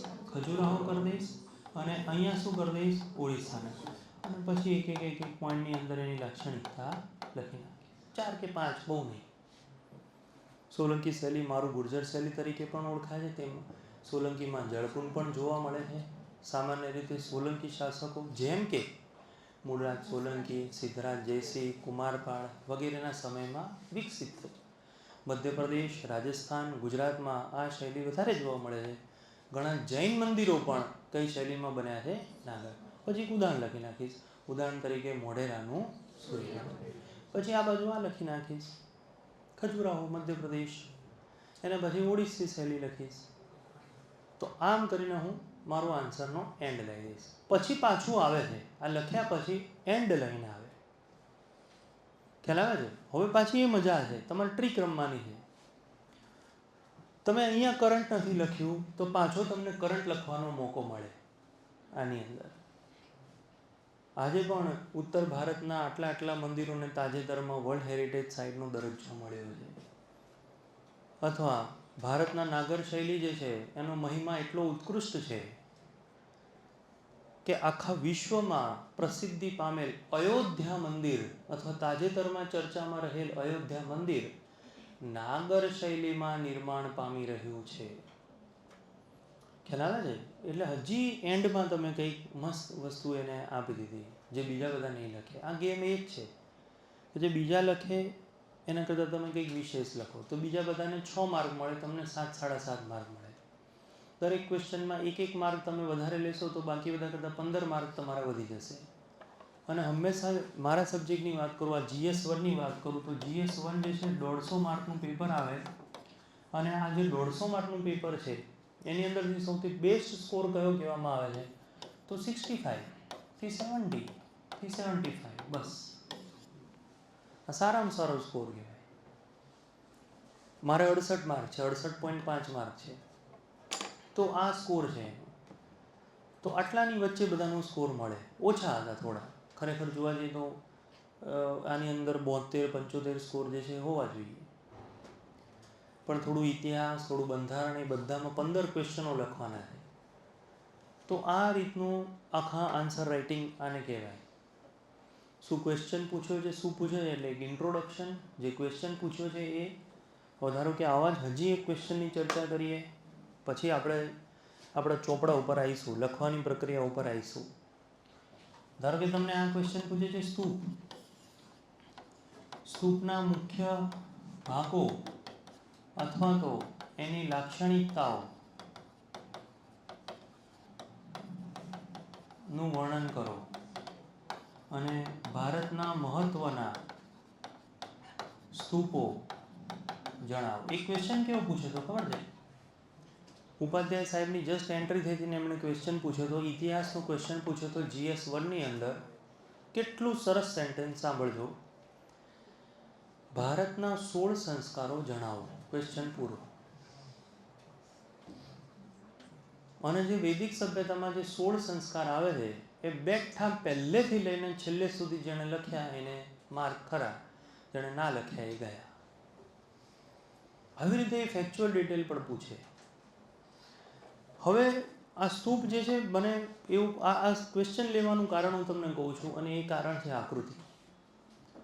મેં સારી સારી જગ્યાએ મીન્સમાં આકૃતિઓ પણ જોઈ છે અને એના માર્ક પણ મેં જોયા છે. રફ આકૃતિ બધા દોરી દેતા હોય છે. તો એ તમે શું છે, અહીંયા આકૃતિ દોરીને પ્રેક્ટિસ કરજો શબ્દોની. આકૃતિ દોરીને જેટલા શબ્દોમાં પૂછ્યું છે એટલા શબ્દોમાં તમે એને લખી શકતા હોય અને તમને અહીંયા સારા સારા માર્ક મળતા હોય, લખવાની જ આ પ્રેક્ટિસ છે, તો સમજવાનું કે તમારે ત્યાં એક્ઝામમાં આ રિસ્ક લઈ શકાય, નહીં તો ના લેવાય. તો આ સ્તૂપના મુખ્ય ભાગોનું વર્ણન કરો. તો સૌથી પહેલાં એનું ઇન્ટ્રોડક્શન આવે. ધારો કે તો આ ઇન્ટ્રોડક્શન લખ્યું. મેં તમને કીધું એ પ્રમાણે ગૌતમ બુદ્ધના મૃત્યુ બાદ 10 મહાન શાસકો દ્વારા 10 સ્તૂપો બન્યા અને ગૌતમ બુદ્ધના અસ્થિઓને મધ્યમાં મૂકીને ઉપર અંડાકાર બનતી રચનાને શું કહે છે? સ્તૂપ કહે. બહુ બેઝિક ઇન્ટ્રોડક્શન તમે એનો આપો. સિમ્પલ, કોઈની વ્યાખ્યાઓ ગોખવાની જરૂર નથી. બેઝિક જ ઇન્ટ્રોડક્શન એનો આપવાનો છે. અથવા કરંટમાં કઈ સ્તૂપ આવ્યું હશે, મને એવું લાગે કે આ ખાલી ઉદાહરણ આપું છું. જેમને મોઢેરાનું સૂર્ય મંદિર પૂછાય તો કેટલું સરસ ઉદાહરણ અપાય કે 1992થી મોઢેરાના સૂર્ય મંદિરમાં ઉત્તરાર્ધ મહોત્સવ મનાવવામાં આવે છે અને આ જ મહોત્સવમાં જુદા જુદા વિવિધ કલા સંસ્કૃતિ વારસાના એવોર્ડ આપવામાં આવે છે. આવા ભીમદેવ પહેલાંના સમયમાં બનેલા મોઢેરાના સૂર્ય મંદિરની લાક્ષણિકતાઓ નીચે મુજબ છે. પૂરું થાય કે ના થાય એવું? ભીમદેવ પહેલાંએ બનાવ્યું એવી તમે એને કહી દીધું, અને 1992થી શું ઉજવાય છે? ઉત્તરાર્ધ. આ બી તમે એને કહી દીધું. તો આવી રીતે થોડું યુનિક એનું ઇન્ટ્રોડક્શન કરશો એટલે સરસ માર્ક તમારા જોડે આવશે. પછી મેં તમને કીધું એ પ્રમાણે આમ ચોરસ બ્રેકેટ થાય અને બ્રેકેટની અંદર બોલો શું લખવાનું આવે? લાક્ષણિકતાઓ. આવું થાય, લાક્ષણિકતાઓ આવે. અને એ લાક્ષણિકતાઓ લખ્યા પછી પોઈન્ટમાં તમારે જુદા જુદા ભાગ એના બતાવવાના. પહેલા ભાગમાં તમે બતાવશો તોરણ. તો લખો કે 4 મુખ્ય પ્રવેશ દ્વારને તોરણ કહે છે. એમાંથી મુખ્ય પ્રવેશ દ્વાર, મુખ્ય તોરણ કઈ બાજુ હોય? પાછળની બાજુ હોય. તોરણ થઈ ગયું. સેકન્ડ લખો વેદિકા. તો 2 તોરણને જોડતી દિવાલને શું કહેવામાં આવે છે? સાતવાહન વંશમાં તોરણ અને વેદિકાઓનું કોતરણી કામ થતું હતું, એ લખો તમે. એના પછી તમે લખો અંડ લખો આખો, એના ઉપર તમે હર્મિકા લખો. ખ્યાલ છે? મેં તમને બધું લખાવ્યું. પછી યષ્ટિ લખો, મેધી લખો, પ્રદક્ષિણા પદ છે. તો આ બધું તમે લાક્ષણિકતાનું વર્ણન કરી નાખ્યું. તો આટલે સુધી લગભગ તમારી લાક્ષણિકતાઓ પૂરું થશે. પછી અડધો ભાગ બનશે, એમાં લખ્યું છે ભારતના મહત્વના સ્તૂપો. તો પાછું હેડિંગ આપવાનું, ભારતના મહત્વના સ્તૂપો. આવું હેડિંગ આપવાનું. તમારે એ સારું હશે કે જ્યારે આ લેક્ચરો આપણે ચાલતા હશે એ દરમિયાન મેઇન્સનું રિઝલ્ટ આવી જશે અને મેઇન્સના આન્સરો એના જે કોપી હોય એ કોપી મંગાવી શકાશે. એટલે જનરલી કોઈ પાસ થાય કે ના થાય એની કોપીઓ મંગાવી દે. ભાવ બહુ લે છે લોકો. એક કોપીના 100, 150, 200 ચાર્જ કરે. એટલે 1000-1500 આપો તો 6 પેપરો જે લખ્યા છે એ પેપરો તમારા ઘેર આવી જાય, એની ઝેરોક્સ આવે અને એ તમે જોઈ શકો છો. એમ જેણે જેણે મેઇન્સ આપી છે બધાની કોપી જોઈ શકો છો અને એ જોવાની જ. હું દર વખતે મંગાવું છું એ કોપી. તો ખબર પડે એમ કે ભાઈ આપણી ભૂલો ક્યાં થાય છે, કે તે એ લોકોએ તપાસ્યું છે, ક્યાં એ લોકોએ માર્ક કાપ્યા છે, એ આપણને ખબર પડે. અને ઘણા ક્વેશ્ચનો એવા છે કે તમે ગમે તેટલું લખો, એ લોકોની પેપર તપાસવાની મેન્ટાલિટી ઉપર જાય છે. એ લોકોએ નક્કી કર્યું હોય કે આની અંદર 4 જ માર્ક આપવાના, તો એ 4-5 જ માર્ક આપે જેટલા લોકોના પેપર તપાસ થયો હોય એમાં. ધારો કે એક આવો ક્વેશ્ચન હતો, ધોળાવીરાની લાક્ષણિકતાનું વર્ણન કરો. તો ધોળાવીરામાં મેં 2014થી PhD કરેલી છે. PhD એટલે ભણવામાં બધું ભણેલા, હાઈ ક્લાસ એ લખ્યો તમે, જબરજસ્ત, 4.5 જ માર્ક. પછી જેના માર્ક જોયા એને કોઈને 3.5થી ઉપર જ નહોતા. ત્યારે જ એને ખુશી થાય, ઓહો 4.5 તો હાઈએસ્ટ આપેલા. ઘણી વખતે એની મેન્ટાલિટી હોય. પેપર કીધે તપાસે એની પણ ધીરે ધીરે આપણે ચર્ચા કરીશું. તો ભારતના મહત્વના સ્તૂપ વિશે જણાવો કીધું. પછી તમે લખવાનું શરૂ કરો. નંબર 1 તો સાંચીનો સ્તૂપ, તો એની તમે લાક્ષણિકતાઓ કહી દો શું છે. નંબર 2 લખો ભારહૂતનો સ્તૂપ, તો એની લાક્ષણિકતાઓ લખો. અને લાક્ષણિકતાઓ ના આવડતી હોય તો કોણે બનાવ્યો, ક્યારે બનાવ્યો, એ જ તો લખવાનું. લાક્ષણિકતા તો છે જ આ સ્તૂપની બધી, એ લખો તમે. ઇતિહાસ તમે ભણ્યા હોય તો કન્નૌજમાં સ્તૂપનું નિર્માણ થયું હર્ષવર્ધન દ્વારા. એ જમ્મુ કાશ્મીરમાં લડીને દાંત લઈ આવે છે, તો એ સ્તૂપના વિશે તમે નોંધ લખો. તો આવી રીતે સારામાં સારા 4-5 સ્તૂપ જે આપણને ખબર હોય. એક અમરાવતીનો સ્તૂપ છે, સાતવાહન વંશ દ્વારા સંપૂર્ણ આરસપાણનો બન્યો હતો, એના વિશે તમે નોંધ લખો. મેં તો તમને બધા લખાયા છે. તો 4 કે 5 સ્તૂપના તમે લખી નાખો નામ. અને પછી મેં તમને કીધું સૌથી છેલ્લા શું આવે, એનું એન્ડિંગ, ફિનિશિંગ. તો જેમ જેમ બધા ટોપિક આગળ વધતા જશે એમ એમ એના એન્ડિંગ અને ફિનિશિંગ જે છે એ આપણે ભણતા જશું. તો આ મેં તમને આખી રચના બતાવી જે તમે બધા સબ્જેક્ટમાં જોઈ હશે, ચાહે ઇતિહાસ હોય, બંધારણ હોય, ભૂગોળ હોય, તમે બધામાં જોયું હશે કે સરસ મજાનો એક ઇન્ટ્રોડક્શન, એના પછી એની મેઇન બોડી, અને મેઇન બોડી આવ્યા પછી એનું એન્ડિંગ. મેઇન બોડી ક્લાસ 1-2 હોય કે ક્લાસ 3 હોય, જનરલી 2 ભાગમાં જ પૂછાય છે, તેના ફાયદા અને ગેરફાયદા. ધારો કે PM ગતિશક્તિ યોજના એકવાર પૂછાઈ હતી, તો એવું લખ્યું હતું ભાઈ PM ગતિશક્તિ યોજના શું છે, તેના સાથે જોડાયેલા ફાયદાઓ જણાવી, તેના પડકારો વિશે નોંધ લખો. સાયન્સ એન્ડ ટેકનોલોજી હોય તો ભાઈ ISRO જે છે એના ભવિષ્યના અભિયાનો વિશે નોંધ લખી, આ અભિયાનોમાં આવતા પડકારો વિશે જણાવો. તો ધારો કે તમે એવું લખો ભવિષ્યમાં એક ગગનયાન કરશે, તો સામે એના પડકારો કરવાના. ભાઈ પહેલી વાર મેન મેડ મિશન કરે છે તો પ્રેશર, આંતરરાષ્ટ્રીય દબાણ આપણા ઉપર બહુ છે, તો તમે આનો પડકાર લખ્યો. ખ્યાલ આવે છે? વિદેશી ટેકનોલોજીની જરૂર પડે છે, તમે આનો પડકાર લખ્યો કે એના માણસોને ટ્રેનિંગ ક્યાં મળી હતી, રશિયામાં મળી હતી, તમે એનો પડકાર લખ્યો. તો આવી રીતે જે છે એ ક્વેશ્ચનો જે છે એ તમે તૈયાર કરજો. હવે આપણી વાત કરીએ આર્ટ એન્ડ કલ્ચરમાં, ઓલમોસ્ટ બધા જ ટૉપિકમાં મેક્ઝિમમ ક્વેશ્ચનો જે છે, જુદી જુદી વેબસાઇટ, જુદી જુદી સારામાં સારી મેગેઝિન, UPSCના જૂના પેપર, ક્લાસ 1-2ના જૂના પેપરો, એ બધું જોઈને આપણે આર્ટ એન્ડ કલ્ચર લખવાના છીએ અહીંયા ને અહીંયા જ. પણ પ્રિલિમથી લઈને દરેક એક્ઝામમાં હું કહેતો હોઉં છું કે બેઠું ક્યારેય નથી આવવાનું. મેન્સમાં બી એવું છે, બેઠું ક્યારેય નહીં આવે. 5 ક્વેશ્ચનો ઇતિહાસના આવશે તો 3-1 બેઠા કહી શકાય, બાકીના જે છે 2 એ મૌલિક રીતે લખવાના જ આવશે. અને એ રીતે જ શીખવાના કે અઘરા ક્વેશ્ચનો આવે હું કેવી રીતે એને લખી શકું. હવે એસેની અંદર તમે જુઓ તો 9 એસે એથિક્સવાળા આવે છે. પ્રેમની વિભાવના પૂછે, પછી તમને એવું પૂછે કે ભાઈ વિજ્ઞાન અને ટેકનોલોજી, શ્રાપ અભિશ્રાપ, જે આપણે ઓલરેડી તૈયાર ના કર્યા હોય એમ. એથિક્સના રિલેટેડ જ બધા પૂછે છે એમ કે ભાઈ સાચો સંન્યાસી કોણ, આમ કરીને છોડી દે. પછી તમારે 8 પેજમાં લખવાનું છે, 8 પેજમાં. તો આના માટે તમે પ્રિપેર થશો તો શું થશે, તમારા માર્ક વધારે સારા આવશે. એટલે પહેલેથી આવું કરવાનું, લખવાની જ આ પ્રેક્ટિસ છે આખી મેન્સની. તો આપણે પડીએ હવે આ લખાણ તરફ. હું જોઉં હવે બધાનું લખાણ કેવું છે, શું નહીં, એના વિશે આપણે ચર્ચા કરીએ. પહેલાં ટૉપિક ઉપર આપણે જઈએ, અને મેઇન્સનો આપણો ટૉપિક હવે અહીંયાથી શરૂ થાય છે. અને એ જ ટૉપિક છે જે પ્રિલિમમાં પહેલો ટૉપિક હતો, જેનું નામ છે સ્થાપત્ય કલા. તો સૌથી પહેલાં લખો મેઇન્સનો આપણો પહેલો ટૉપિક, જેનું નામ છે સ્થાપત્ય કલા.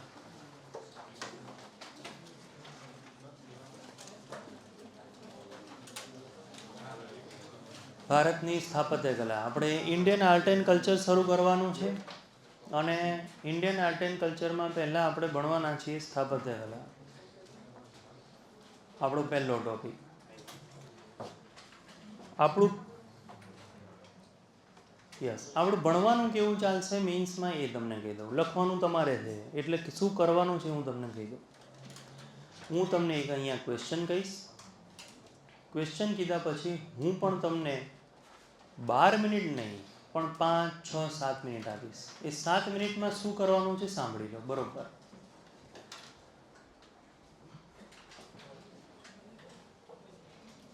એની પ્રેક્ટિસ આપણે રફ કામમાં કરીએ.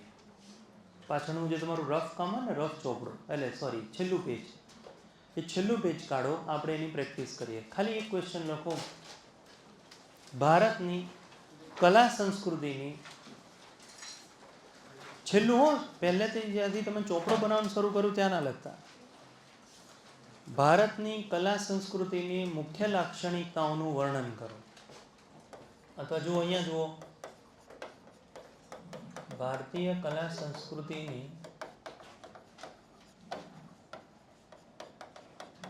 મુખ્ય લાક્ષણિકતાઓનું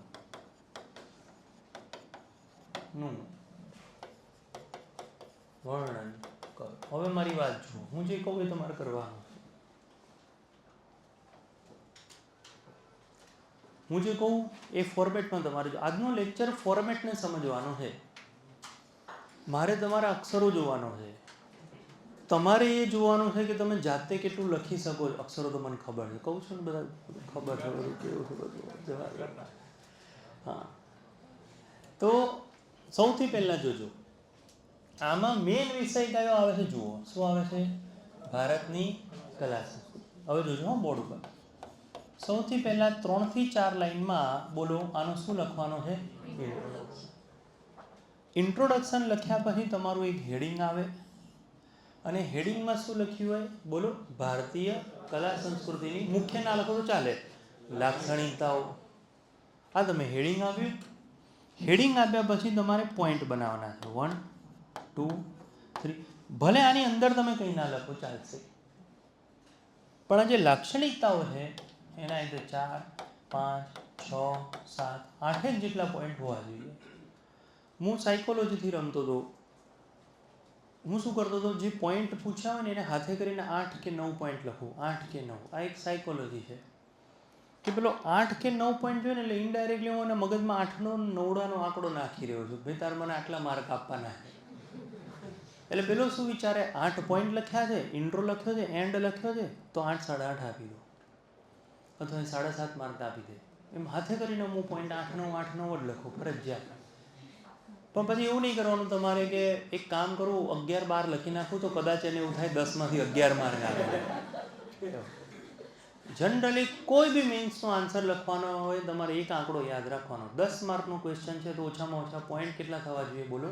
8 જેવા થવા. આ એક મગજની અંદર યાદ રાખજો. 8, 9, 8, 9 એ બેમાંથી તમારો લકી નંબર 9 હોય તો 9 લખીને આવે કે 9 પોઈન્ટ મારે લખવાના છે. આ થાય. એન્ડિંગ અત્યારે ના લખો ચાલશે, બરાબર? એ પછી આપણે જોઈશું એન્ડિંગ શું થાય. તો આટલું એક લખવાનો પ્રયત્ન કરો. રફમાં લખજો, કારણ કે મને ખબર છે કે તમે પહેલાં ચોપડામાં કેટલા ચેકડા મારશો, એટલે પાછળ લખજો. ચલો પ્રયત્ન કરો તો લખવાનો. બહુ સાંભળ્યું, તમને મજા આવી, હવે થોડું લખો. અચ્છા, તમે લખો એટલી વાર હું લાઈવવાળાને કહી દઉં. લાઈવવાળાએ શું કરવાનું છે? લખીને પ્રેક્ટિસ કરવાની છે ને પછી હું લખાઈશ.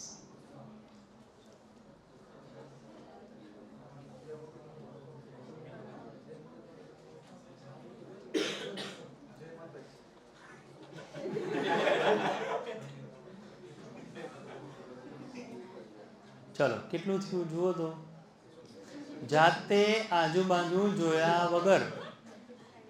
પછી હું લખાવું છું, પછી હું બતાવું છું. જીડી તમે પહેલાં થોડું લખો, હું તો લખાવાનો જ છું. 2-5 મિનિટ ચેક કરી લો.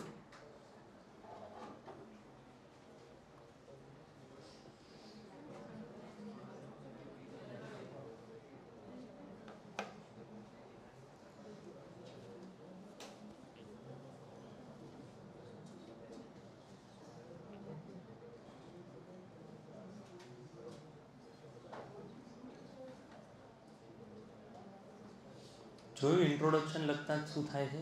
આ મેઇન્સની પરીક્ષા છે. ઇન્ટ્રોડક્શન લખતા શીખવાનું છે. પહેલાં ઇન્ટ્રોડક્શનના પ્રેક્ટિસ કરવાની છે. મૂળ ઇન્ટ્રોડક્શન જ નહીં લખી શકો તો આખો આન્સર જ નહીં આવે. આજુબાજુ ના જોતા, એવી ચીટિંગ કરવાની કોઈ મતલબ નહીં. તો મારી જોડે ઊભા રહી જાઓ, હું લખાઈ દઉં.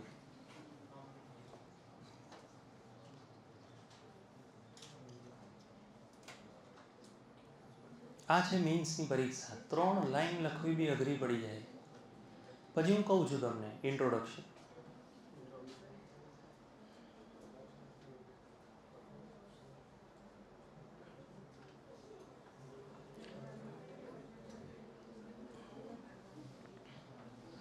ન્યૂઝપેપરની ચર્ચા આપણે પછી કરીએ.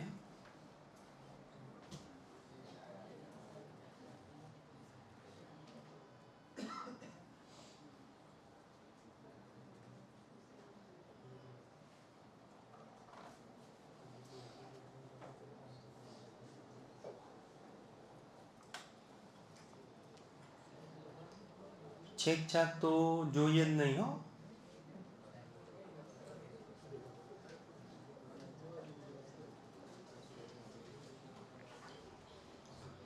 જે બધાએ વાર્તા કરી સખત બરોબર છે. વિવિધતા જોવા મળે છે તો આખું પેપર વિવિધતા વાળું જ છે. તો અડધો તો રસ્તો જ બ્લોક કરી દીધો. હું પાછળ જ નહીં જઈ શકું, પણ વાંધો નહીં. હવે કશો વાંધો નહીં, ચાલશે. હવે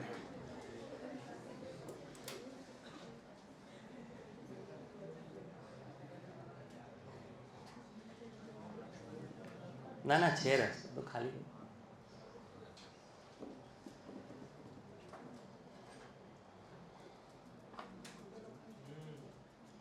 શું થયું? હે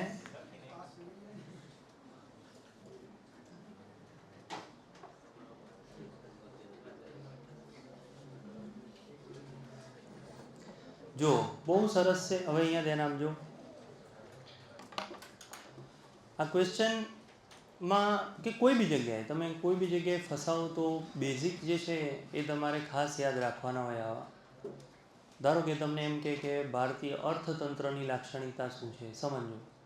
ભારતીય કલા સંસ્કૃતિની લાક્ષણિકતા શું છે, ભારતીય ઇતિહાસની લાક્ષણિકતા શું છે, ભારતના ભૂગોળની લાક્ષણિકતા શું છે. તો બહુ સિમ્પલ વસ્તુ છે. ઇન્ટ્રોડક્શન જવા દો, પહેલાં હું મેઇન લાક્ષણિકતાનું વાત કરું તો જેટલા બી ચેપ્ટરો ભણ્યા હોય ને એ બધા એની લાક્ષણિકતા છે.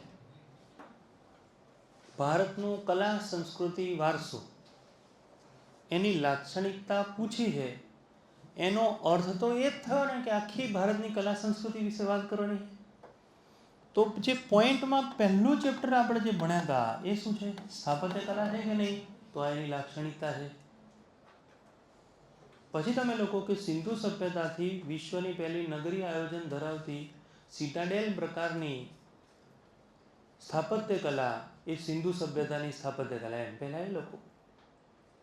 એના પછી એમાં ને એમાં પેટા પોઈન્ટ પાડો.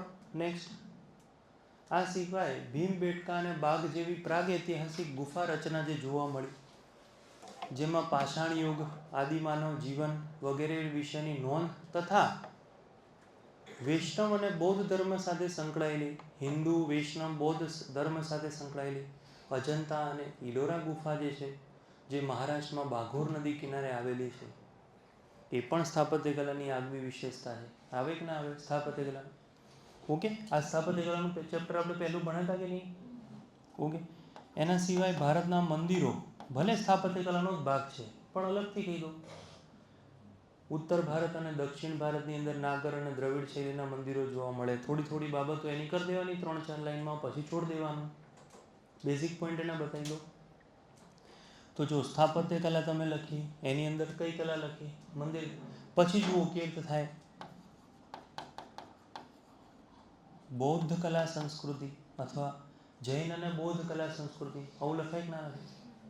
એની અંદર તમે કોના વિશેની થોડી માહિતી આપશો? બોલો. સુપો વિશેની થોડી માહિતી આપી દીધી. કલા સંસ્કૃતિમાં જે નેક્સ્ટ ચેપ્ટર આપણે ભણ્યા હતા, કોઈને આઈડિયા હોય તો. ઘણા લોકો ઇન્ટ્રોડક્શનમાં લખ્યું છે. બોલો શું હતું? ચિત્રકલા આપણે ભણ્યા. તો લખો, બેઝિક જ વસ્તુ. આમ સાદી ભાષામાં કહીએ ને કે ઓવરવ્યૂ, તો એક ઓવરવ્યૂ આપી દો કે સિંધુ સભ્યતા અને ભારતની ગુફાઓમાં ભીંત ચિત્રો જોવા મળે છે. ભારતમાં ભીંત ચિત્રોના સિવાય મુઘલ કાળમાં અને દિલ્હી સલ્તનતમાં પ્રચલિત થયેલ લઘુ ચિત્રકલા પણ એક આગવી વિશેષતા ધરાવે છે. જેમાં લઘુ ચિત્રકલામાં કયા કયા હતા? રાજપૂત શૈલી, મગધ શૈલી, પહાડી શૈલી, એના અંતર્ગત આવે દક્કણ શૈલી વગેરેનો સમાવેશ થાય છે. તો એ ભારતની આ સિવાય મધુબની, કલમકારી જેવી લોક ચિત્રકલાઓ છે. ઓવરવ્યૂ આપી દો. તો તમે ચિત્રકલાની થોડી વાત કરી. એના સિવાય આપણે કયું ચેપ્ટર ભણ્યા હતા? બોલો. નૃત્યકલા. તો ભારતમાં 2 પ્રકારે નૃત્યો જે છે ઓળખાયા. નંબર 1 શાસ્ત્રીય નૃત્યો, જેમાં ભરતનાટ્યમ, કુચીપુડી, કથકલી વગેરેનો, બધા નથી લખવાના, વગેરેનો સમાવેશ થાય છે. આ સિવાય લોક નૃત્યોમાં તો લખી નાખો કયા કયા. ભાંગડા, ગિદ્ધા છે કે નહીં? કઈ ના આવડતો? ગરબો, આપણે ગુજરાતી થોડા લખી નાખો. હમચી નૃત્ય છે, શિકારી નૃત્ય છે વગેરે જેવા નૃત્યોનો સમાવેશ થાય છે. જે ગુજરાત, રાજસ્થાન એ બધાની આગવી વિશેષતા છે, જુદા જુદા રાજ્યોની વિશેષતા છે. નૃત્ય વિશે લો. પછી યાદ કરો આપણે કયું ચેપ્ટર ભણ્યા કે નહીં? સંગીત. સંગીત કલા વિશે નોંધ લો કે ભારતમાં સંગીત મુખ્યત્વે હિન્દુસ્તાની અને કર્ણાટક સંગીત, આ સિવાય યાદ કરો સુગમ સંગીત, આધુનિક સંગીત જેમાં પોપ, જેઝ વગેરેનો સમાવેશ થાય છે. સંગીત કલા એ ગુપ્ત કાળ, મૌર્ય કાળ ત્યારથી લઈ અને સૌથી વધુ વિકાસ ક્યારે પામી? બોલો. મુઘલ સમયમાં સૌ, જેમાં અમીર ખુશરો, ઉર્દુ કવિઓ વગેરેનો એમાં ભાગ છે. આવું લખો. આ સિવાય સંગીતમાં જ વધારે જો તમારે લખવું હોય તો સૌથી વધારે હિન્દુસ્તાની સંગીતના ઘરાના પદ્ધતિ કે ડાગર ઘરાના, દરબંગા ઘરાના, આ સિવાય ખ્યાલ, ધ્રુપદ જેવી ગાયકીઓનો પણ સમાવેશ થાય છે. ખાલી લખવાનો જ છે, ઓવરવ્યૂ લેવાનો. એના પછી યાદ કરો આપણે શું ભણ્યા હતા? બોલો. હસ્તકલા ભણ્યા હતા કે નહીં? તો સેમ વસ્તુ, ભારતની હસ્તકલા એક આગવી વિશેષતા છે, જેમાં મુખ્યત્વે કાપડ કલા, અને આ કાપડ કલામાં બોલો ભરત ગૂંથણ, રંગકામ, વણાટકામ વગેરેનો સમાવેશ. એમાં એક ઉદાહરણ આપો. ઉદાહરણ તરીકે પાટણના પટોળા અને સૂજની ભરતકામ. તો એક રંગકામનું ઉદાહરણ આપી દીધું, એક તમે ભરતકામનું ઉદાહરણ આપી દીધું. આઈડિયા આવે છે? એના પછી એમાં ને એમાં જ હસ્તકલામાં જ આગળ જાઓ. તો આ સિવાય જગ્યા ઉપર આધાર રાખવાનો, કેટલી જગ્યા વધે છે, કેટલી ખૂટે છે. આ સિવાય રંગોળી કામ, કઠપુતલી કળા, બધું લખવાનું નથી. છડ છે ને બધા એના ટાઈપ્સ નથી લખવાના વગેરે જોવા મળે છે.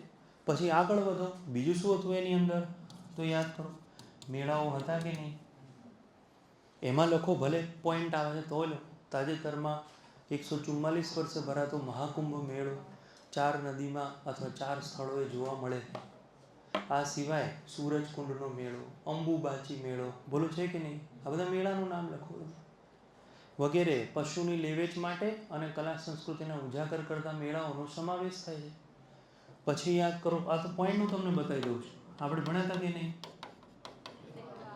તહેવારો આપણે ભણ્યા હતા કે નહીં? નવ વર્ષ આપણે ભણ્યા હતા. અચ્છા, બીજું ભલે કંઈ લખતા ના ફાવતું હોય પણ બોલો આ થાય છે કે નહીં? પોશાક અને ખાણીપીણી, બોલો આ બી કલા સંસ્કૃતિ વારસો જ છે ને? તો લખો એની અંદર ઓવરવ્યૂ આપી દો કે હવે તમે જે ઇન્ટ્રોડક્શનમાં ઘણા લોકોએ લખ્યું હતું, ભારત વૈવિધ્યસભર દેશ છે, જેમાં ગુજરાતી, પંજાબી, મરાઠી, બંગાળી વગેરેના વિવિધ પોશાક અને શું છે ખાણીપીણી છે. ઓવરવ્યૂ આપો. પ્લેટના નામ નથી લખવાના. અહીંયા ઊંધિયું, અહીંયા એ નથી લખવાનું. એક ઓવરવ્યૂ એને આપવાનો. હવે તમને લાગે કે કંઈક રહી જાય છે પણ જગ્યા નથી લખવાની, તો એને એન્ડિંગમાં લાવી દો. અથવા તો કશું ના વધતું હોય તમારે કંઈક એન્ડિંગ લાવવું હોય તો એન્ડિંગ લાવો. જો હવે એનો એન્ડિંગ કઈ રીતે આવે છે. ભારતની આવી કલા સંસ્કૃતિના વારસાનું જતન કરવા માટે સરકાર દ્વારા બુદ્ધ સર્કિટ છે કે નહીં, હૃદય યોજના, હેરિટેજ યોજના, મારું ભારત મહાન ભારત, આવી નથી એ લોકો પેલું કેમ્પેન ચલાવતા હોય, પ્રવાસી ભારતીય દિવસ, બરાબર, કોઈ યોજના યાદ આવતી હોય છેલ્લે આપણે જોઈશું બધી એની યોજનાઓ વગેરે જેવી યોજનાઓ દ્વારા એને પ્રોત્સાહન આપવામાં આવે છે. આમ કરીને પોઈન્ટ આપી દો કે સરકાર શું પ્રયત્નો કરે છે. તો આખો આન્સર ભારતની લાક્ષણિકતાઓનો લખાય. અને હવે આવ્યું ઇન્ટ્રોડક્શન, મેઇન ભાગ. આમાં ઇન્ટ્રોડક્શન શું લખવાનું? તો આ બધું તો આપણે અહીંયા લખવાના છે. ઇન્ટ્રોડક્શન કંઈક અલગ લખવું હોય તો ઇન્ટ્રોડક્શનમાં આવું તમે લખી શકો કે ભારતમાં, ધારો કે હું લખું તો નૂતન પાષાણ યુગથી લખું, પણ એના સિવાય તમને બહુ સરળ બતાવું. ભારતમાં સિંધુ સભ્યતાથી લઈ સમગ્ર પ્રાચીન ભારત, મુઘલ સામ્રાજ્ય ધરાવતું મધ્યકાલીન ભારત અને બ્રિટિશ શાસન ધરાવતા આધુનિક ભારતમાં હસ્તકલા, સ્થાપત્ય કલા, નૃત્ય કલા વગેરેમાં ભૌગોલિક ક્ષેત્ર અનુસાર થાય કે ના થાય, જુદા જુદા ભૌગોલિક ક્ષેત્રો છે કે નહીં, ભૌગોલિક ક્ષેત્રો અનુસાર વિવિધ કલા સંસ્કૃતિ વારસો જોવા મળે છે. આમાંનું બેઝિક ઇન્ટ્રોડક્શન આપી દો. તમે કહી દો કે ભારતની કલા સંસ્કૃતિ, તમે જ મને કહો ભારતની કલા સંસ્કૃતિ કેટલા ભાગમાં વહેંચાયેલી છે? આ રીતે વહેંચાય છે કે નહીં? પ્રાચીન, પછી કઈ છે મધ્યકાલીન, પછી આધુનિક, આ 3 ભાગમાં વહેંચાયેલી છે. અચ્છા, કઈ કઈ જગ્યાએ વહેંચાયેલી છે? તો ભારતના વિવિધ શું જોવા મળે છે આપણને? ભૌગોલિક ક્ષેત્રો અનુસાર કેવી છે? અલગ અલગ છે. જેમ જેવા ક્ષેત્રો એમ અલગ અલગ છે. અને આ બધામાંથી 1-2 ઉદાહરણો આપી દો. તમને ખ્યાલ હશે કે સાહિત્ય અને લખાણ પણ કલા સંસ્કૃતિમાં આવે કે છે ને, સાહિત્ય લખાણ. તો એ બી તમે લખી શકો છો આની અંદર.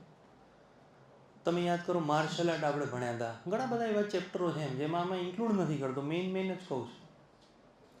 તો કોઈ બી ઇન્ટ્રોડક્શનમાં ફસાવો જેમાં તમારે ભારતનું વર્ણન કરવાનું હોય, કોઈ બી ઇન્ટ્રોડક્શનમાં ફસાવો જેમાં તમારે ગુજરાતનું વર્ણન કરવાનું હોય, તો એની એક ટ્રીક છે. ટ્રીક એ છે કે પહેલો વંશ અને છેલ્લો વંશ વચ્ચે જેટલા વંશ આવે છે એનો બેઝિક ઉલ્લેખ કરી દો.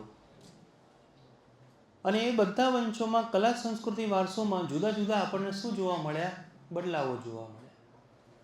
ધારો કે ફરીથી આને આપણે લખીએ તો સિંધુ સભ્યતા, બોલો, પ્રાચીન ભારતમાં થઈ ગયેલી સિંધુ સભ્યતા, મધ્યકાલીનથી લઈને પ્રાચીન ભારતમાં થઈ ગયેલી સિંધુ સભ્યતાથી લઈને મધ્યકાલીનમાં સલ્તનત કાળ, મુઘલ કાળ અને ભારતમાં કંપની શાસન સુધી અથવા કંપની શાસનથી આજ દિન સુધી ભારતના જુદા જુદા ભૌગોલિક વિસ્તારો અનુસાર કલા સંસ્કૃતિ વારસામાં અનેક બદલાવો જોવા મળ્યા છે.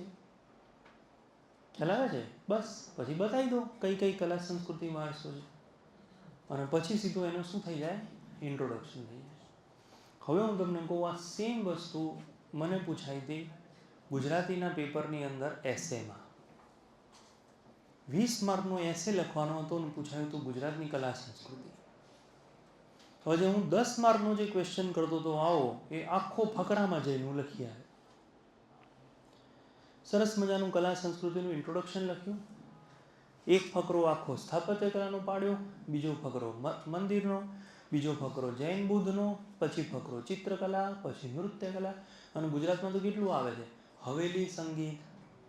અચ્છા, પછી પેલા પાળિયા, એના વિશે લખો.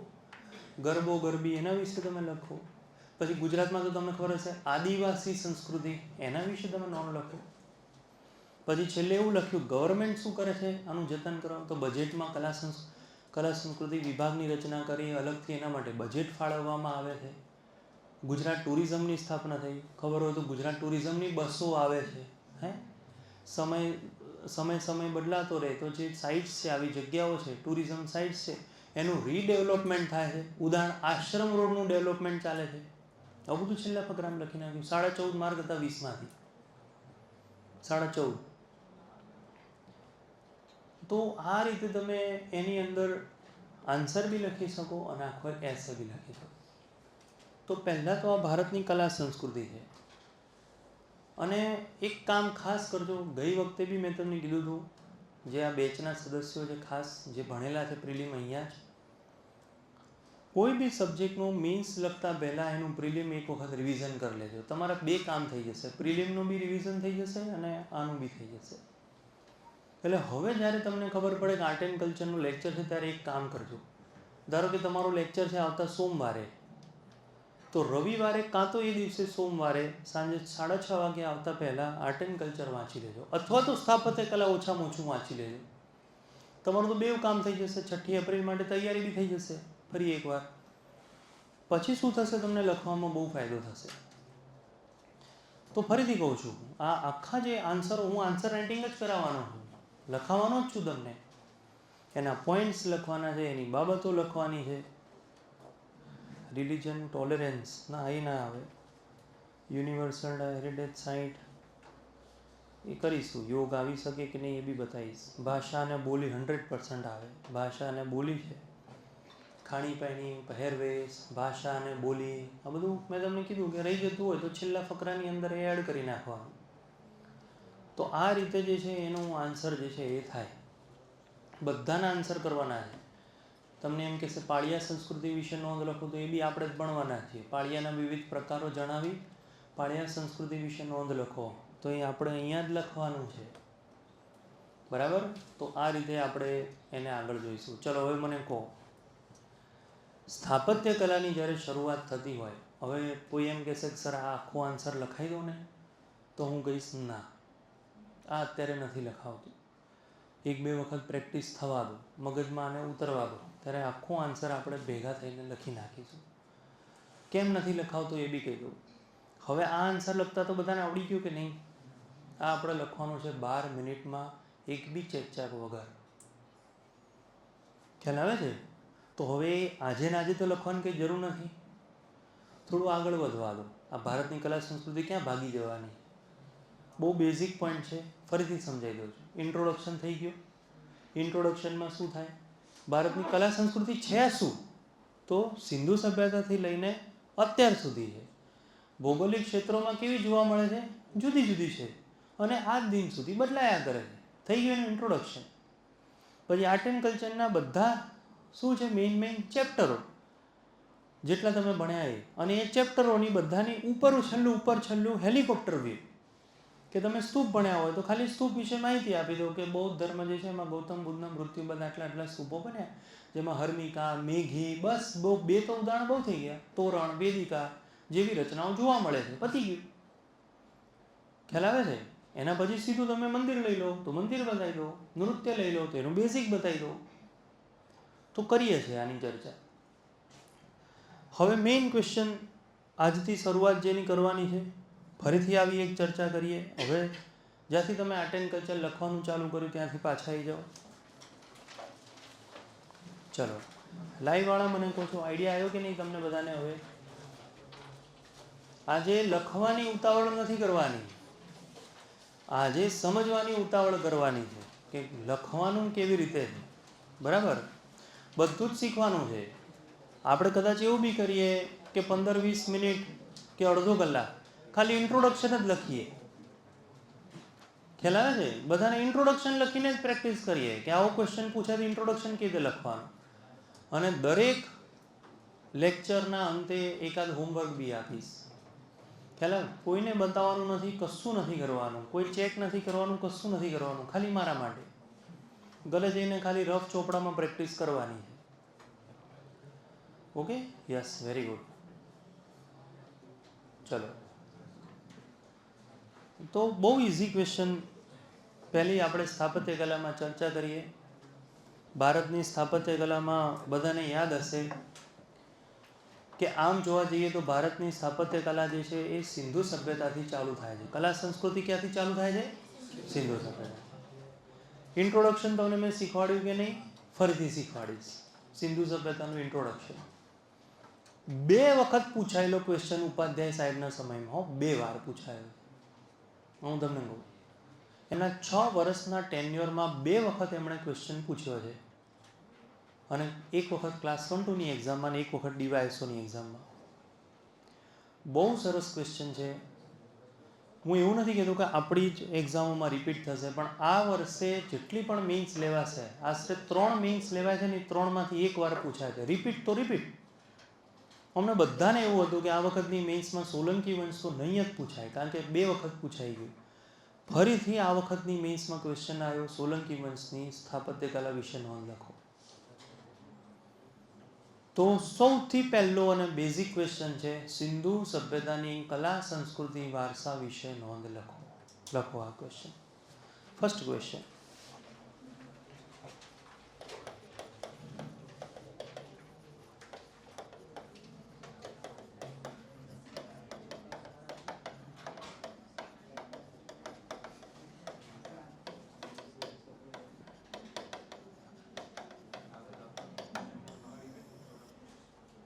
ઓકે, ચલો હવે આપણે આમાં સ્ટેપ બાય સ્ટેપ જઈએ. ઓકે, આપણે આમાં સ્ટેપ બાય સ્ટેપ જઈએ. સૌથી પહેલું સ્ટેપ આપણા માટે છે 3 થી 4 લાઈનનું શોર્ટ એન્ડ સ્વીટ, જેમાં સિંધુ સભ્યતાની બેઝિક ડિટેલ આવી જાય એવું લખવાનું છે ઇન્ટ્રોડક્શન. 2 કે 3 મિનિટ આપું છું. ચેક કર્યા વગર લખતા પહેલાં એક વખત વિચારી લો કે હું આ ઇન્ટ્રોડક્શનમાં આટલી વસ્તુ લખી નાખી, અને પછી જે છેલ્લી મિનિટ વધે, 3 મિનિટમાંથી જે છેલ્લી ત્રીજી મિનિટ વધે એની અંદર લખી નાખો ઇન્ટ્રોડક્શન. પહેલાં વિચારી લો આરામથી કે હું આ 4 કે 5 પોઈન્ટ ઇન્ટ્રોડક્શનમાં લખી દઈશ. ચલો લખો તો ઇન્ટ્રોડક્શન, પ્રેક્ટિસ કરો તો.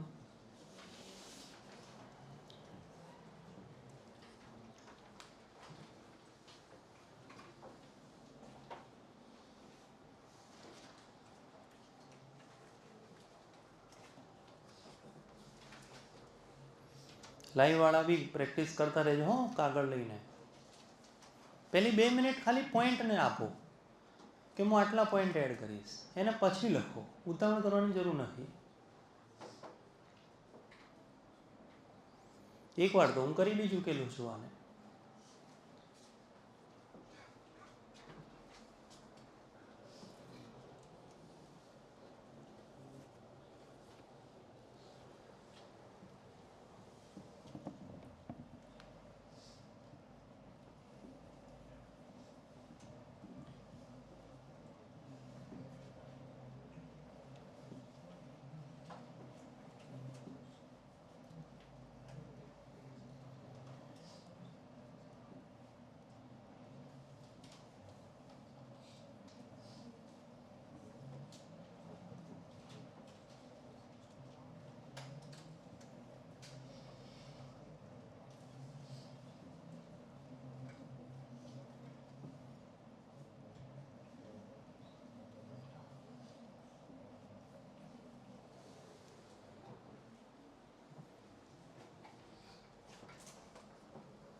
ચાલો બસ ફટાફટ 12 મિનિટમાં આખો આન્સર લખવાનો છે. હં, યાદ રાખજો. એટલે ઇન્ટ્રોડક્શન માટે સમય ફક્ત 2 મિનિટ.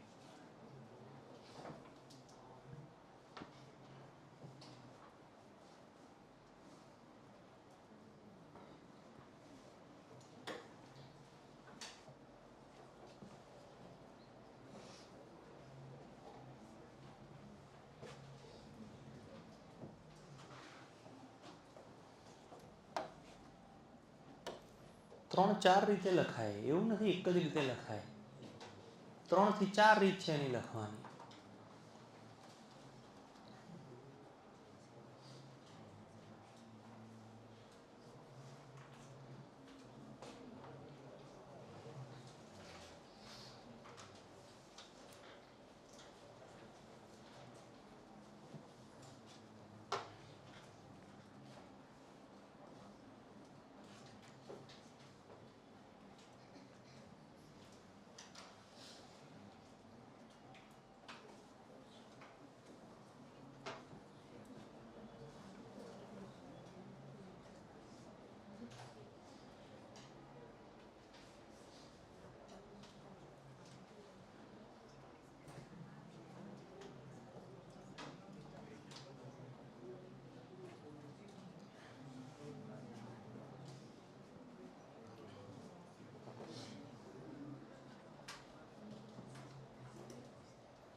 જો હું અલગ રીતે લખું હવે.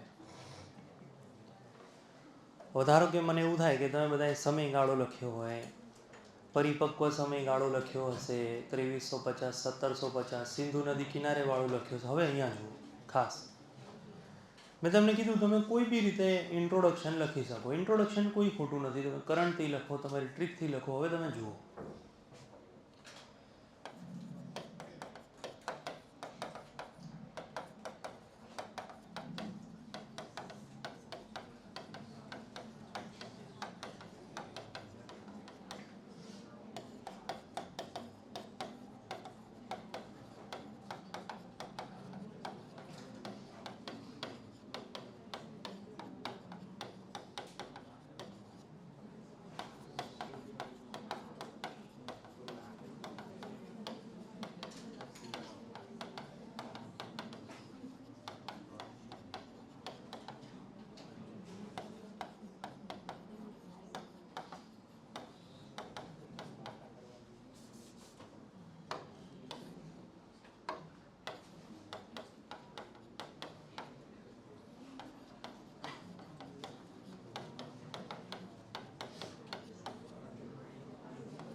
આ રીતે થાય અને હું સમયગાળો જે છે એ એનો એન્ડમાં લખી દઉં.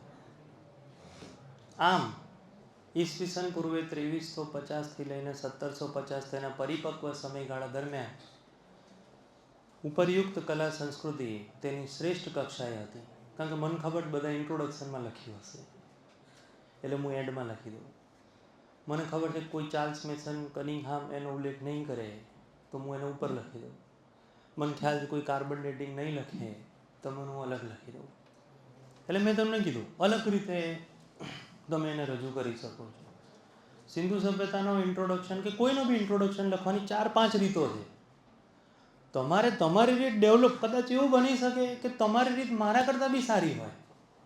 જો તમે જાતે એને ડેવલપ કરશો તો તમારી રીત મારા કરતાં બી સારી હોઈ શકે છે. ખ્યાલ આવે છે? એ તમારી વિચાર શક્તિ છે, આ મારી વિચાર શક્તિ છે. એ બધા કોમન લખ્યું. પેલો કંટાળી ગયો હશે, દયારામ સામે પરિપક્વને આ બધું કંટાળી ગયો હશે.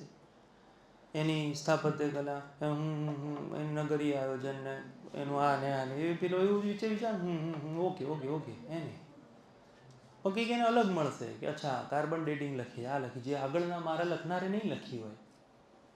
એટલે અહીંયાથી જ એને એવું થશે કે બહુ સરસ ઇન્ટ્રોડક્શન લખ્યું. પછી પાછો શોધશે કે એને સમય ખબર છે કે નહીં. તો મને જે ખબર છે ને એ શોધવાનો છે, હું પાછું એને સૌથી છેલ્લે આપીશ કે એને એવું થઈ જાય હા પેલું બાકી હતું સમય લખવાનું, લખ્યું અને એક્ઝેક્ટ 9 પોઈન્ટ કે 8 પોઈન્ટ એને આપીશ. એટલે પેલાના મગજમાં 8-9નો આંકડો આવ્યો, સમયગાળો આવ્યો, બીજા બધા કરતાં કંઈક જુદું આવ્યું, સારા અક્ષર આવ્યા. આમાં સારા અક્ષરમાં નથી આવતા બોર્ડ ઉપર, પણ પેલા જો કે મારાથી ઘણા લોકોને સારા અક્ષર છે, ઘણા સારા, તો સારા અક્ષર આવશે તો એ તમારું કામ ત્યાં થઈ જશે. એટલે હું તમારું ઇન્ટ્રોડક્શન એમને એમ કહું, તમે ધારો કે આવું લખવું હોય કે ઈસવીસન પૂર્વે 2350 થી 1750 તેના પરિપક્વ સમયગાળા દરમિયાન સિંધુ નદી કિનારે વસેલ આ હડપ્પીય સભ્યતા જે છે એની જુદી જુદી લાક્ષણિકતાઓ કદાચ તમે લખી હશે કે એની નગરીય જીવન, એના પોશાક, પહેરવેશ, લિપિ, એ વગેરે વગેરે જેવી લાક્ષણિકતા જોવા મળે છે. હું કંઈ બી તમે એની અંદર લખ્યું હશે તો એ કંઈક ખોટું નથી. ખ્યાલ આવે છે? કશું ખોટું નથી, બધું બરાબર તમે લખ્યું હશે. હવે આપણે સેકન્ડ પોઈન્ટ ઉપર આવીએ.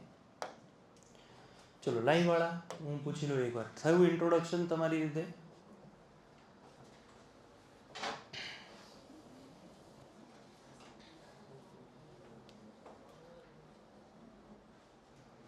ઓકે, ડન છે એટલે સુધી? ડન. હવે આપણે ડિટેલ નથી લખવાની અત્યારે, એટલે તમારે ડિટેલ નથી લખવાની.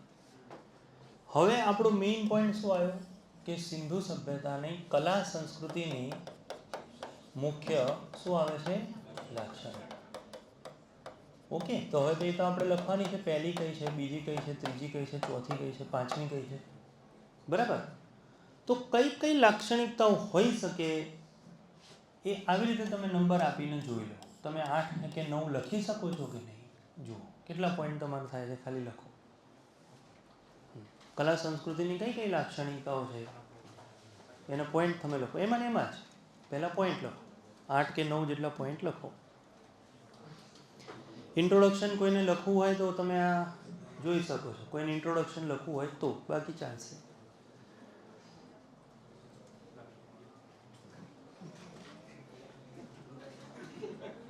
ચાલો લખો તો કઈ કઈ લાક્ષણિકતા છે કલા સંસ્કૃતિની.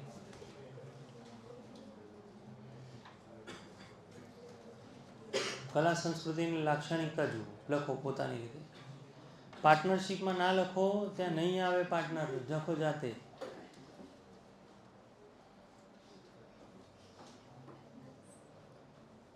ચેકચાક ઓછી કરજો. મારે કરી શકાય હો ચેકચાક, પછી હું અહીંયા ભૂસું એટલે કે જો તમે તો ચેકચાક કરો છો, મારામાં ના પાડો. હું તો અહીંયા બોર્ડ ઉપર કરી શકું.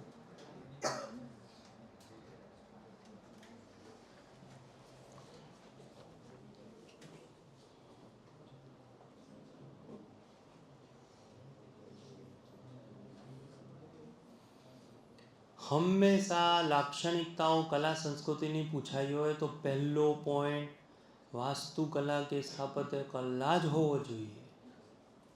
આ નિયમ છે એનો.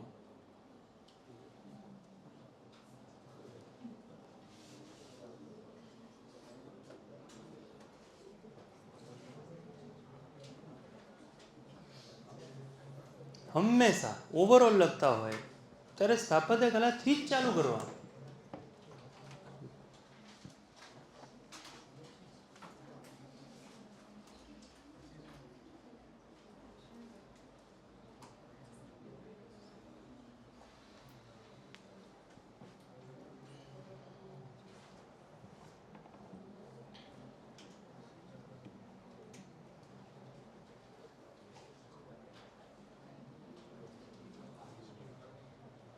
હા, આર્ટ એન્ડ કલ્ચરમાં તમારું હિસ્ટ્રી કેવું છે એ બી ચેક થાય કલા સંસ્કૃતિ વારસામાં. કારણ કે ઇન્ટ્રોડક્શનમાં પાછું તમારે શું લખવું પડે? ધારો કે એક કોમન ક્વેશ્ચન છે જે આપણે ભણવાના છીએ કે ગુપ્ત કાળ જે ઇતિહાસનું છે, એટલે તમે ઇતિહાસમાં ભણશો. ગુપ્ત કાળ જે છે એ કે પ્રાચીન ભારતનો સુવર્ણ કાળ કહેવાય છે. તો ઇન્ટ્રોડક્શન તો ગુપ્ત કાળનું લખવું પડશે જ નહીં કે આટલાથી આટલા સમયમાં આ ગુપ્ત કાળ જે છે એ હતું. તો ઇન્ટ્રોડક્શન બહુ મહાન છે.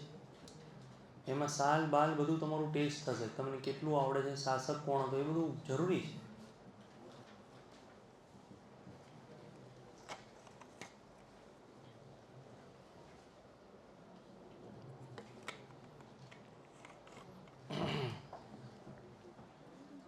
ચલો ડન છે.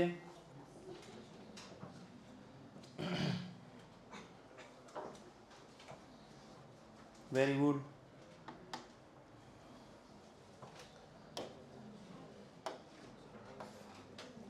તો પહેલો પોઈન્ટ તમે લખતા રહેજો, બાકી હોય તો. બધાએ લખ્યું છે વાસ્તુકલા. ઇન્ટ્રો લખવાનું, લખો. ઇન્ટ્રો તમારી ઈચ્છા. આપણે ઇન્ટ્રો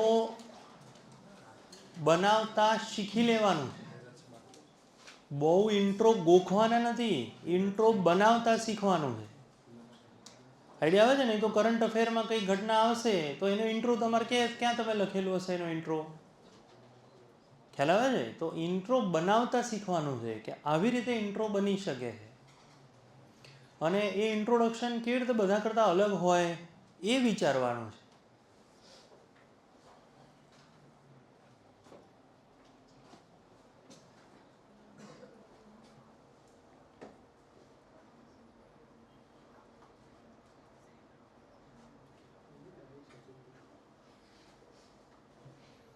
ચેસ બોર્ડ, સ્ટેડિયમ, રમતગમત, નગર આયોજન, મણકા, મૂર્તિ, ઘરેણાં,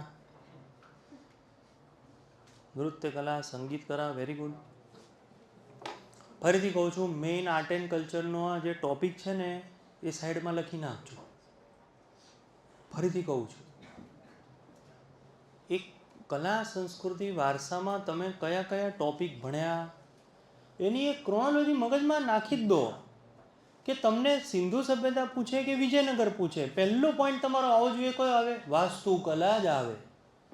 બીજો પોઈન્ટ આવે કયો આવે? ચિત્રકલા જ આવવો જોઈએ. એ તમે ગોખી નાખો એમ તમારે કયો નૃત્ય કલા જ હોવો જોઈએ. ખ્યાલ આવે છે? પછી ધારો કે વિજયનગરમાં તમને નથી ખબર કે વિજયનગરમાં કયા રાજા દ્વારા કયા નૃત્યને પ્રોત્સાહન આપ્યું, તો કશું વાંધો નહીં. તમે સાઉથ ઇન્ડિયાના નૃત્યો તો ખબર છે ને, ભરતનાટ્યમ છે, કુચીપુડી છે, તો લખો તમે 2 પોઈન્ટ લખીને છોડી દો. ધારો કે તમને નથી ખબર વિજયનગરમાં શું સંગીત હતું, તો વાંધો નહીં, એટલું તો ખબર છે ને કર્ણાટક સંગીત આવે, તો લખી દો વિજયનગર સામ્રાજ્ય દરમિયાન કર્ણાટક સંગીતને પ્રોત્સાહન મળ્યું, આમ કરીને છોડ દો. એટલે કલા સંસ્કૃતિ વારસાના, એટલે હું તમને કહું છું કે રિવિઝન કરીને આવજો. હવે આવો ત્યારે એટલીસ્ટ ચેપ્ટરો જોઈ લો. આટલા ચેપ્ટરો છે, આ એની હેડિંગ છે. તો સીધું જ સિંધુ સભ્યતામાં જે ચેપ્ટરો છે એ પ્રમાણે પહેલું કયું આવી જાય? એમાં સ્થાપત્ય કલા આવી જાય. પછી ચિત્રકલા આવે. ખબર છે ને, ગળા ઉપર ચિત્રો દોરતા હતા, લોથલ લોકકલાની જનેતા હતી. રેખા ચિત્ર દોરતા હતા, યાદ કરો, આપણે ભણ્યા હતા. તો ચિત્રકલા કરી નાખો, લખી નાખો. બીજી ચિત્રકલા છે ને એના પોઈન્ટ તમે લખી નાખો. કરીએ છીએ આપણે, તમે જ મને લખાવશો, જુઓ તમને આવડશે આરામથી.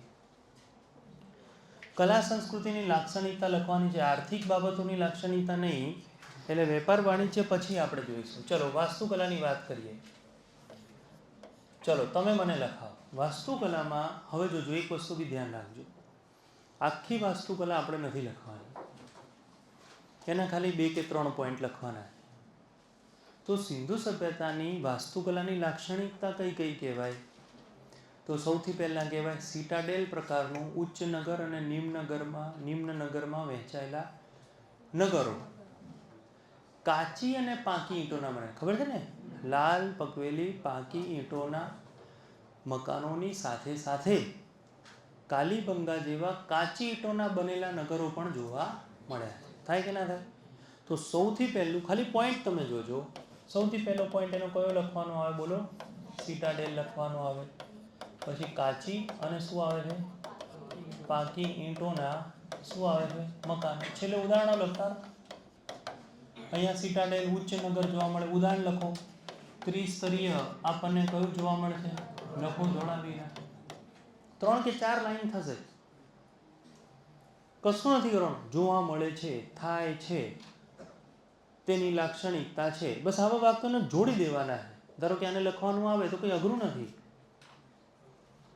સિટાડેલ પ્રકારની વાસ્તુકલા જોવા મળે છે, ઉદાહરણ તરીકે, જેમાં ઉચ્ચ નગર અને નિમ્ન નગરનો સમાવેશ થાય. ઉદાહરણ તરીકે ત્રિસ્તરીય નગર આયોજન કયું જોવા મળ્યું? ધોળાવીરા.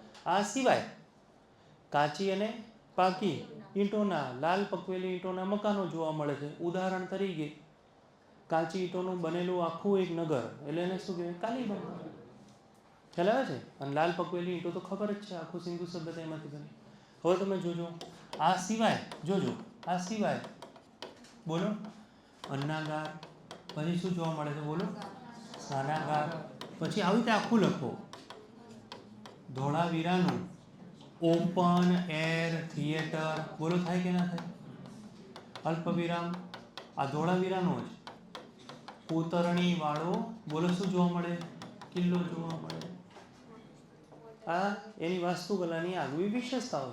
મેઇન વસ્તુ કહી દો. બધું તો લખાશે જ નહીં, કારણ કે શબ્દોની લિમિટ હશે. તો તમે અન્નાગાર કહી દીધું. લખો નહીં અત્યારે, ચિંતા ના કરો, સમજજો બરોબર. કોપી નથી કરવાનું. મેન્સના આન્સરો કેવી રીતે લખવાના છે એ જ સમજવાનું, કારણ કે બેઠો ક્વેશ્ચન ક્યારેય આવવાનો નથી. આપણે લખીશું કયું, હજી તો ફર્સ્ટ લેક્ચર છે, ચિંતા શું છે? બધા લખવાના. અને આવા બેઝિકમાં બેઝિક સાવ કોમન ચેપ્ટરો જો તમારે લખીને યાદ કરવા રહે તો આટલા વર્ષો સુધી આટલા મહિનો સુધી તમારા સિંધુ સભ્યતા ભણવાનો પેલું શું કહેવાય, એમ કશું કહેવાય જ નહીં કે તમે કંઈ ભણ્યા.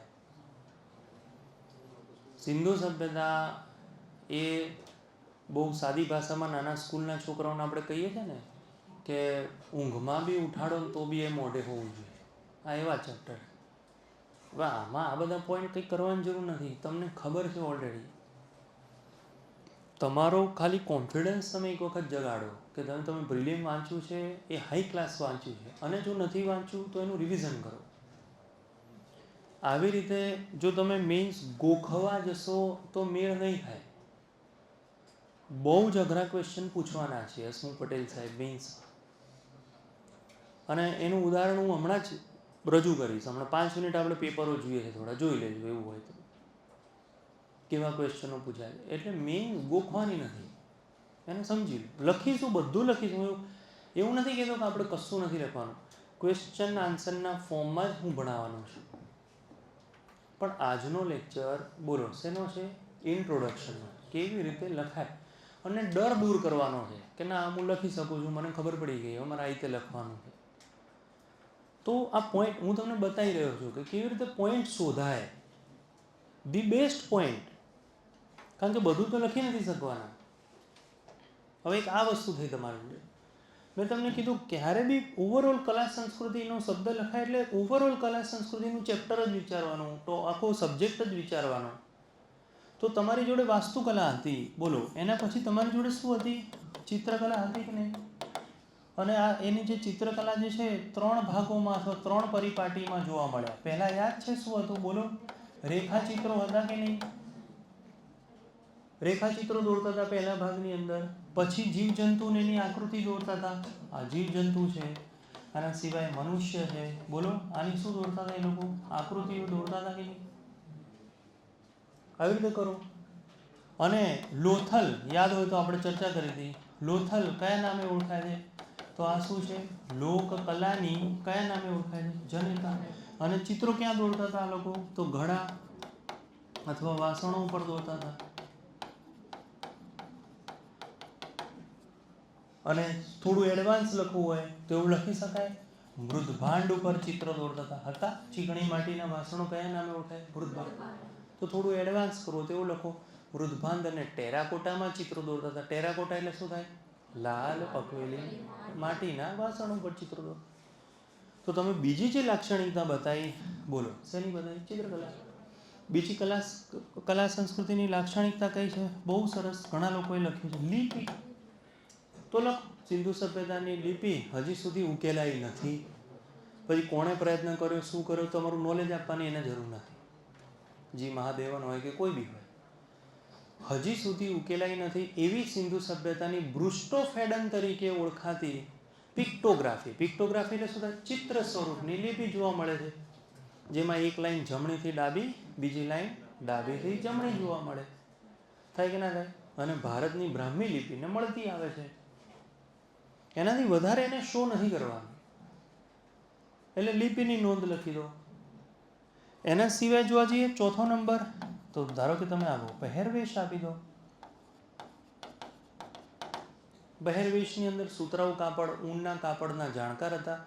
કપાસની ખેતી અને કપાસનું શું કરતા હતા? વેપાર કરતા હતા એ લોકો એની અંદર. આ સિવાય શણની ખેતી કરતા હતા, છે કે નહીં? આ સિવાય ગળીની ખેતી કરતા બતાવે છે. આપણે પણ ચર્ચા કરી હતી મોહેન્જોદડો મૂવીની અંદર ગળીની ખેતી કરે છે. અને મહેરગઢમાંથી વુડન બ્લોક મળી આવે છે કે જેમાં આપણે આ બી મેં તમને ભણાવ્યું હતું. ભરતકલા, કાપડકામ, રંગકામ હતું ત્યારે સિંધુ સભ્યતામાં. તો લખો કે પહેરવેશની અંદર સુતરાઉ કાપડ, બોલો. પછી શું પ્રખ્યાત છે? ઊન. પછી રંગાઈ કામ. આના ઉપરથી એસટીએમાં પ્રિલિમમાં પ્રશ્ન આવ્યો હતો કોઈ કે ભરતકામના જાણકાર છે એ લોકો. ઇતિહાસની અંદર એક સેન્ટેન્સ આવે છે, એની અંદરથી પૂછ્યું હતું હાડકાની સોય મળી આવી છે. કપાસ છે, હાડકાની સોય મળી તો ભરતકામના જાણકાર છે. ઇનડાયરેક્ટલી હું તમને આ કહેવા માંગુ છું. એના મીન્સ પ્રિલિમમાં આવા પૂછે છે તો મીન્સમાં કેવા પૂછશે? આવો સીધો સવાલ થોડી પૂછશે. એટલે શીખવાનું છે તમારે, કોપી નથી કરવાની. એને શીખવાનું છે કયા પોઈન્ટ છે, શું છે, હું શું લખી શકું, જેથી અઘરા અઘરા તમે આન્સરો લખી શકો જાતે. તો રંગાઈ કામના એ લોકો જાણકાર છે. મહેરગઢની અંદર ગળીના ખેતીના, મોહેન્જોદડોથી ગળીની ખેતી કરતા હતા. અને સુતરાઉ કાપડનું રંગકામ, ભરતકામ વગેરેના એ લોકો જાણકાર છે. પછી નેક્સ્ટ મેં તમને કીધું પાંચમું ધારો કે લખવું હોય આની અંદર તો લખી શકાય મૂર્તિકલા. બોલો થાય કે ના થાય? કઈ મૂર્તિ? લોસ્ટ વેક્સ પદ્ધતિ આપણે ચર્ચા કરી હતી, મીણની મૂર્તિ, ઉદાહરણ તરીકે યોગી અથવા પૂજારી, તો એ લખો. આ આખી પદ્ધતિ લખો, લોસ્ટ વેક્સ પદ્ધતિ. આ સિવાય ધાતુની મૂર્તિકલામાં નિષ્ણાત હતા અને એમાં તાંબા પિત્તળની તો બનાવે જ છે, પણ બોલો સૌથી વધારે પ્રખ્યાત કઈ છે? નૃત્ય કરતી નર્તિકાની શેની મૂર્તિ? કાંસાની મૂર્તિ. અને એની અંદર ઉદાહરણ લખો. બોલો ઉદાહરણ કયો લખાય એની અંદર? મોહેંજો-દડો લખો. તો તમે મૂર્તિકલાની એને માહિતી આપી દીધી. હવે ફરીથી મને કહો, પહેલા શેની લાક્ષણિકતા કીધી? વાસ્તુકલાની. સેકન્ડ કઈ કીધી? વાસ્તુકલામાં કયા કયા પોઈન્ટ આવ્યા હતા? અન્નાગાર, સ્નાનાગાર, સિટાડેલ, કાચી પાકી. પછી બહુ નોલેજ શું ના કરો કે ઈંટોના માપ હતા 4:2:1, 12x7x3. આ મોહેંજો-દડોના સૌથી મોટા સ્નાનાગાર છે. એ ના કરો, બહુ થઈ ગયું આટલું. તો થોડી સ્થાપત્ય કલા બતાવી. પછી કઈ કલા બતાવી? બોલો. ચિત્રકલા. પછી શું બતાવી? લિપિની માહિતી આપી. પછી શું આપી? પહેરવેશ, પોશાકની વાત કરી. હવે શું વાત કરી તમે સીધું એની અંદર? મૂર્તિકલાની વાત કરી. એના સિવાય બોલો બહુ સરસ આર્ટ એન્ડ કલ્ચરનો એક પોઈન્ટ કોઈ કહેશે કયો?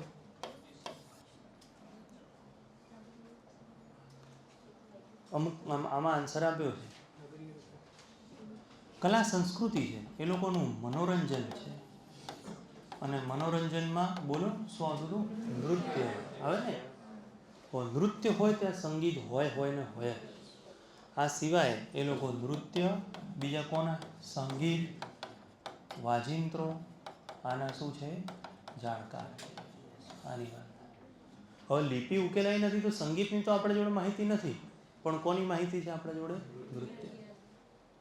અને એમાં બી ભલે ઉપર તમે લખ્યું છે નૃત્ય કરતી નર્તિકાઓની કાંસાની મૂર્તિઓ મળી આવેલી છે, એવું કંઈ ના લખવું હોય તો તમે થોડું અલગ રીતે કરો.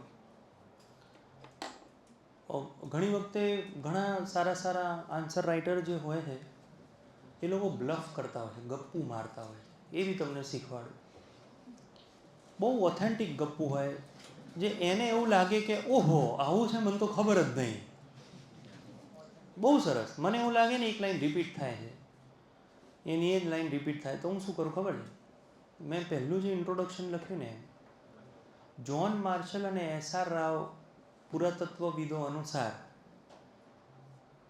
નૃત્ય કરતી નર્તિકાઓની કાંસાની મૂર્તિ, પેલું જે રિપીટ થતું હતું આ હતું, એના બદલે જ્હોન માર્શલ અને SR રાવ જેવા પુરાતત્વવિદો અનુસાર સિંધુ સભ્યતા લોકનૃત્યોના નિષ્ણાત હતા.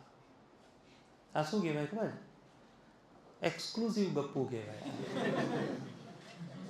હા, પેલો ખોટું ના કરે. કારણ કે SR રાવ આ બધા PhD કરી હોય એ લોકોએ સિંધુ સભ્યતામાં, અને એ લોકો નૃત્ય વિશેનો ઉલ્લેખ ના કરે ને આવું બને. એટલે લાગે કે એની એ લાઈન રિપીટ થાય છે તો થોડું તમે એને આર્ટ એન્ડ કલ્ચરથી સજાઈ શકો છો. ખ્યાલ આવે છે? તો આવી વસ્તુ પણ તમને જોવા મળે એની અંદર. ઓકે, સેકન્ડ જો 7મું. આ ઘણા લોકો ભૂલી ગયા.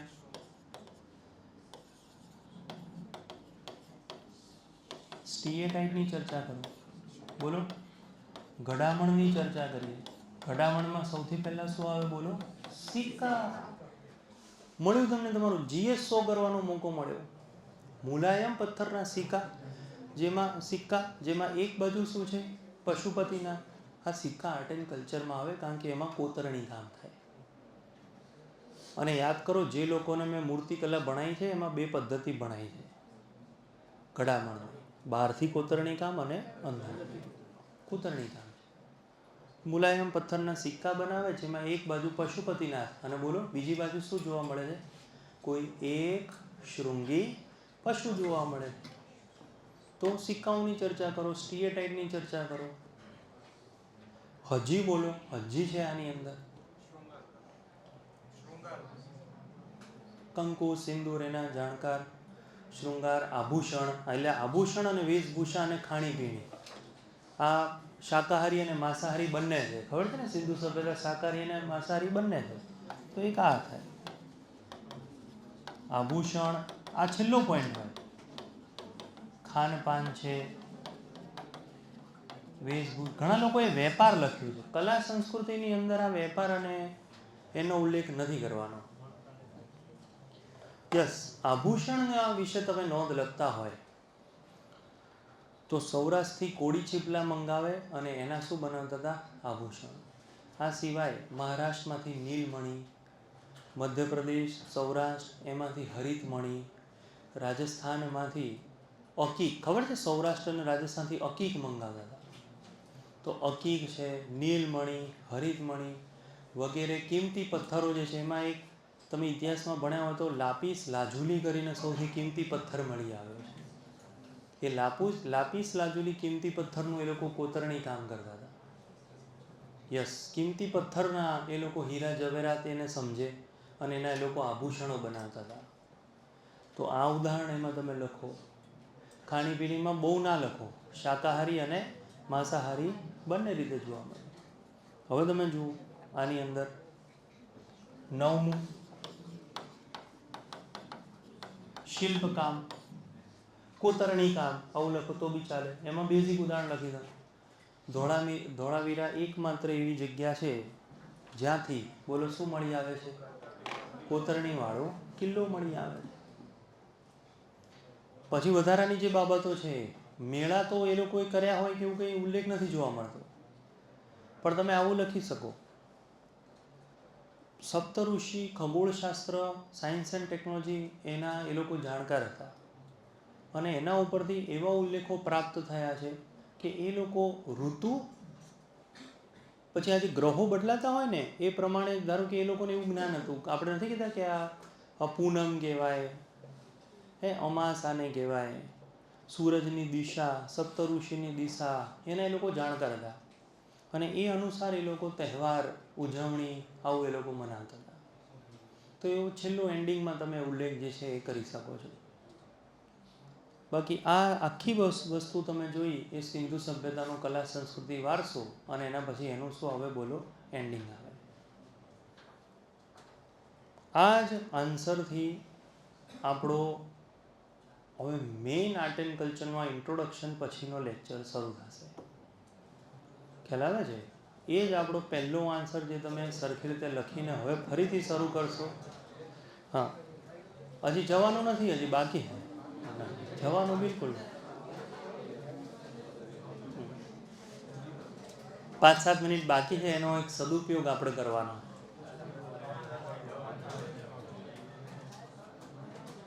ચલ,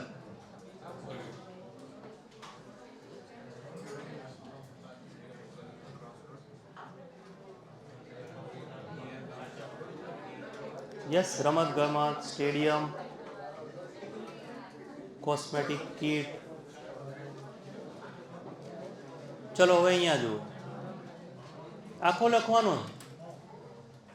આ આન્સર આપણે આખો લખીશું, પણ જ્યારથી આપણું આ ઇન્ટ્રોડક્શનની લાસ્ટ વસ્તુ આજે કમ્પ્લીટ થાય એટલે હવે ઇન્ટ્રોડક્શનની આ એક બાબત પણ પ્રેક્ટિસ આપણે કરીશું. એક ઇન્ટ્રોડક્શન લખીએ અને પછી આપણે છૂટા પડીએ. લખો ઇન્ટ્રોડક્શન. હું જે વસ્તુનું કહું એનું ઇન્ટ્રોડક્શન લખો. ચલો લખો. ઇન્ટ્રોડક્શનની પ્રેક્ટિસ આજે કરીશું. લખો. કલા સંસ્કૃતિ વારસાના સંદર્ભે, કલા સંસ્કૃતિ વારસાના સંદર્ભે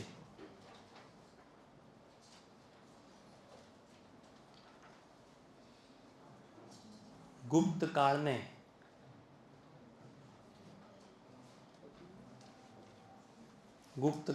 શું ક્વેશ્ચન માર્ક છે, શું ભારતનો સુવર્ણકાળ કહી શકાય?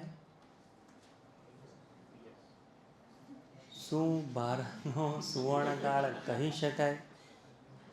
કરીને ટપકું.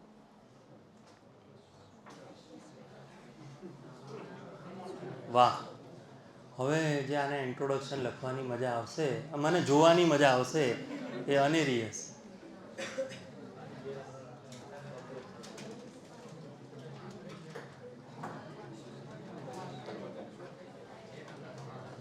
આવું ના કરતા. હા, કહી શકાય, ઇન્ટ્રોડક્શન પૂરો. કે હા, કહી શકાય કે એમાં શું મોટી વાત. ઘણા લોકો હા કહી શકાય, પૂરો થઈ ગયો આન્સર. આ 10 માર્કનો આન્સર છે આખો.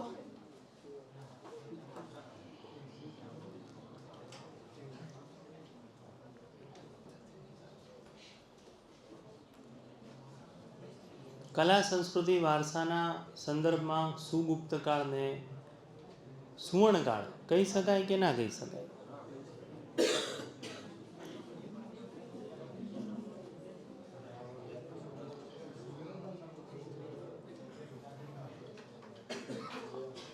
જ્યાં સુધી આ સમજો આ વસ્તુને, જ્યાં સુધી તમે સંપૂર્ણ આર્ટ એન્ડ કલ્ચર અથવા ઇવન સ્થાપત્ય કલાનું રિવિઝન ના કરો ને, ત્યાં સુધી મેઇન્સના આન્સરો પ્રોપર ના લખી શકાય. એટલા માટે જ હું આખા આજના લેક્ચરમાં કહું છું કે મેઇન્સના આન્સર રાઇટિંગની પ્યોર શરૂઆત આપણે આવતા લેક્ચરથી કરીએ. પહેલા લેક્ચરમાં તમે એ જાણી લો કે કેવી રીતે લખવાનું છે, ઇન્ટ્રોડક્શન અને શું છે, ને વાંચીને આવજો પાછા.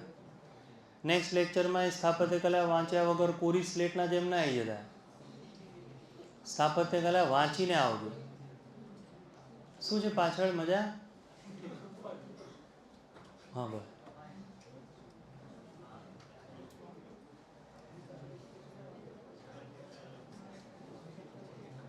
બહુ ટાઈમે મળ્યા.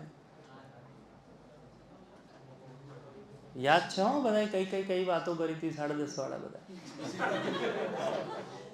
STI વાળા મિત્ર યાદ છે? હા હા, એ બધું ભારતના સાહિત્ય વાળા.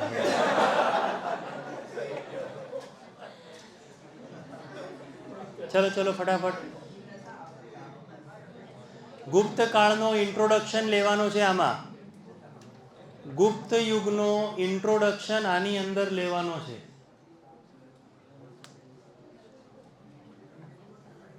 ચલો, જેટલા બી લાઈવ વિદ્યાર્થીઓ જેણે ઇન્ટ્રોડક્શન લખ્યું હોય એક મને કહી દેજો એકવાર શોર્ટમાં લખીને.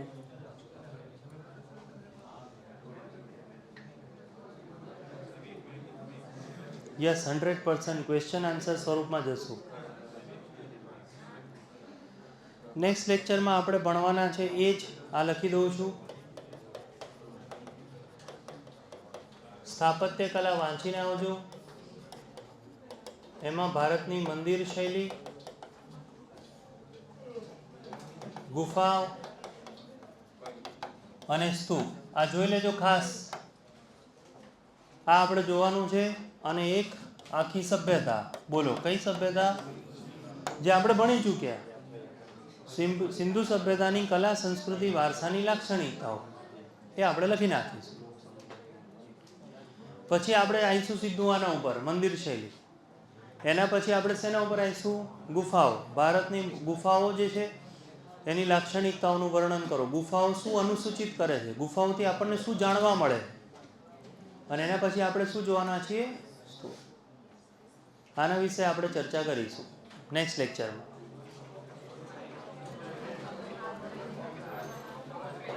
બસ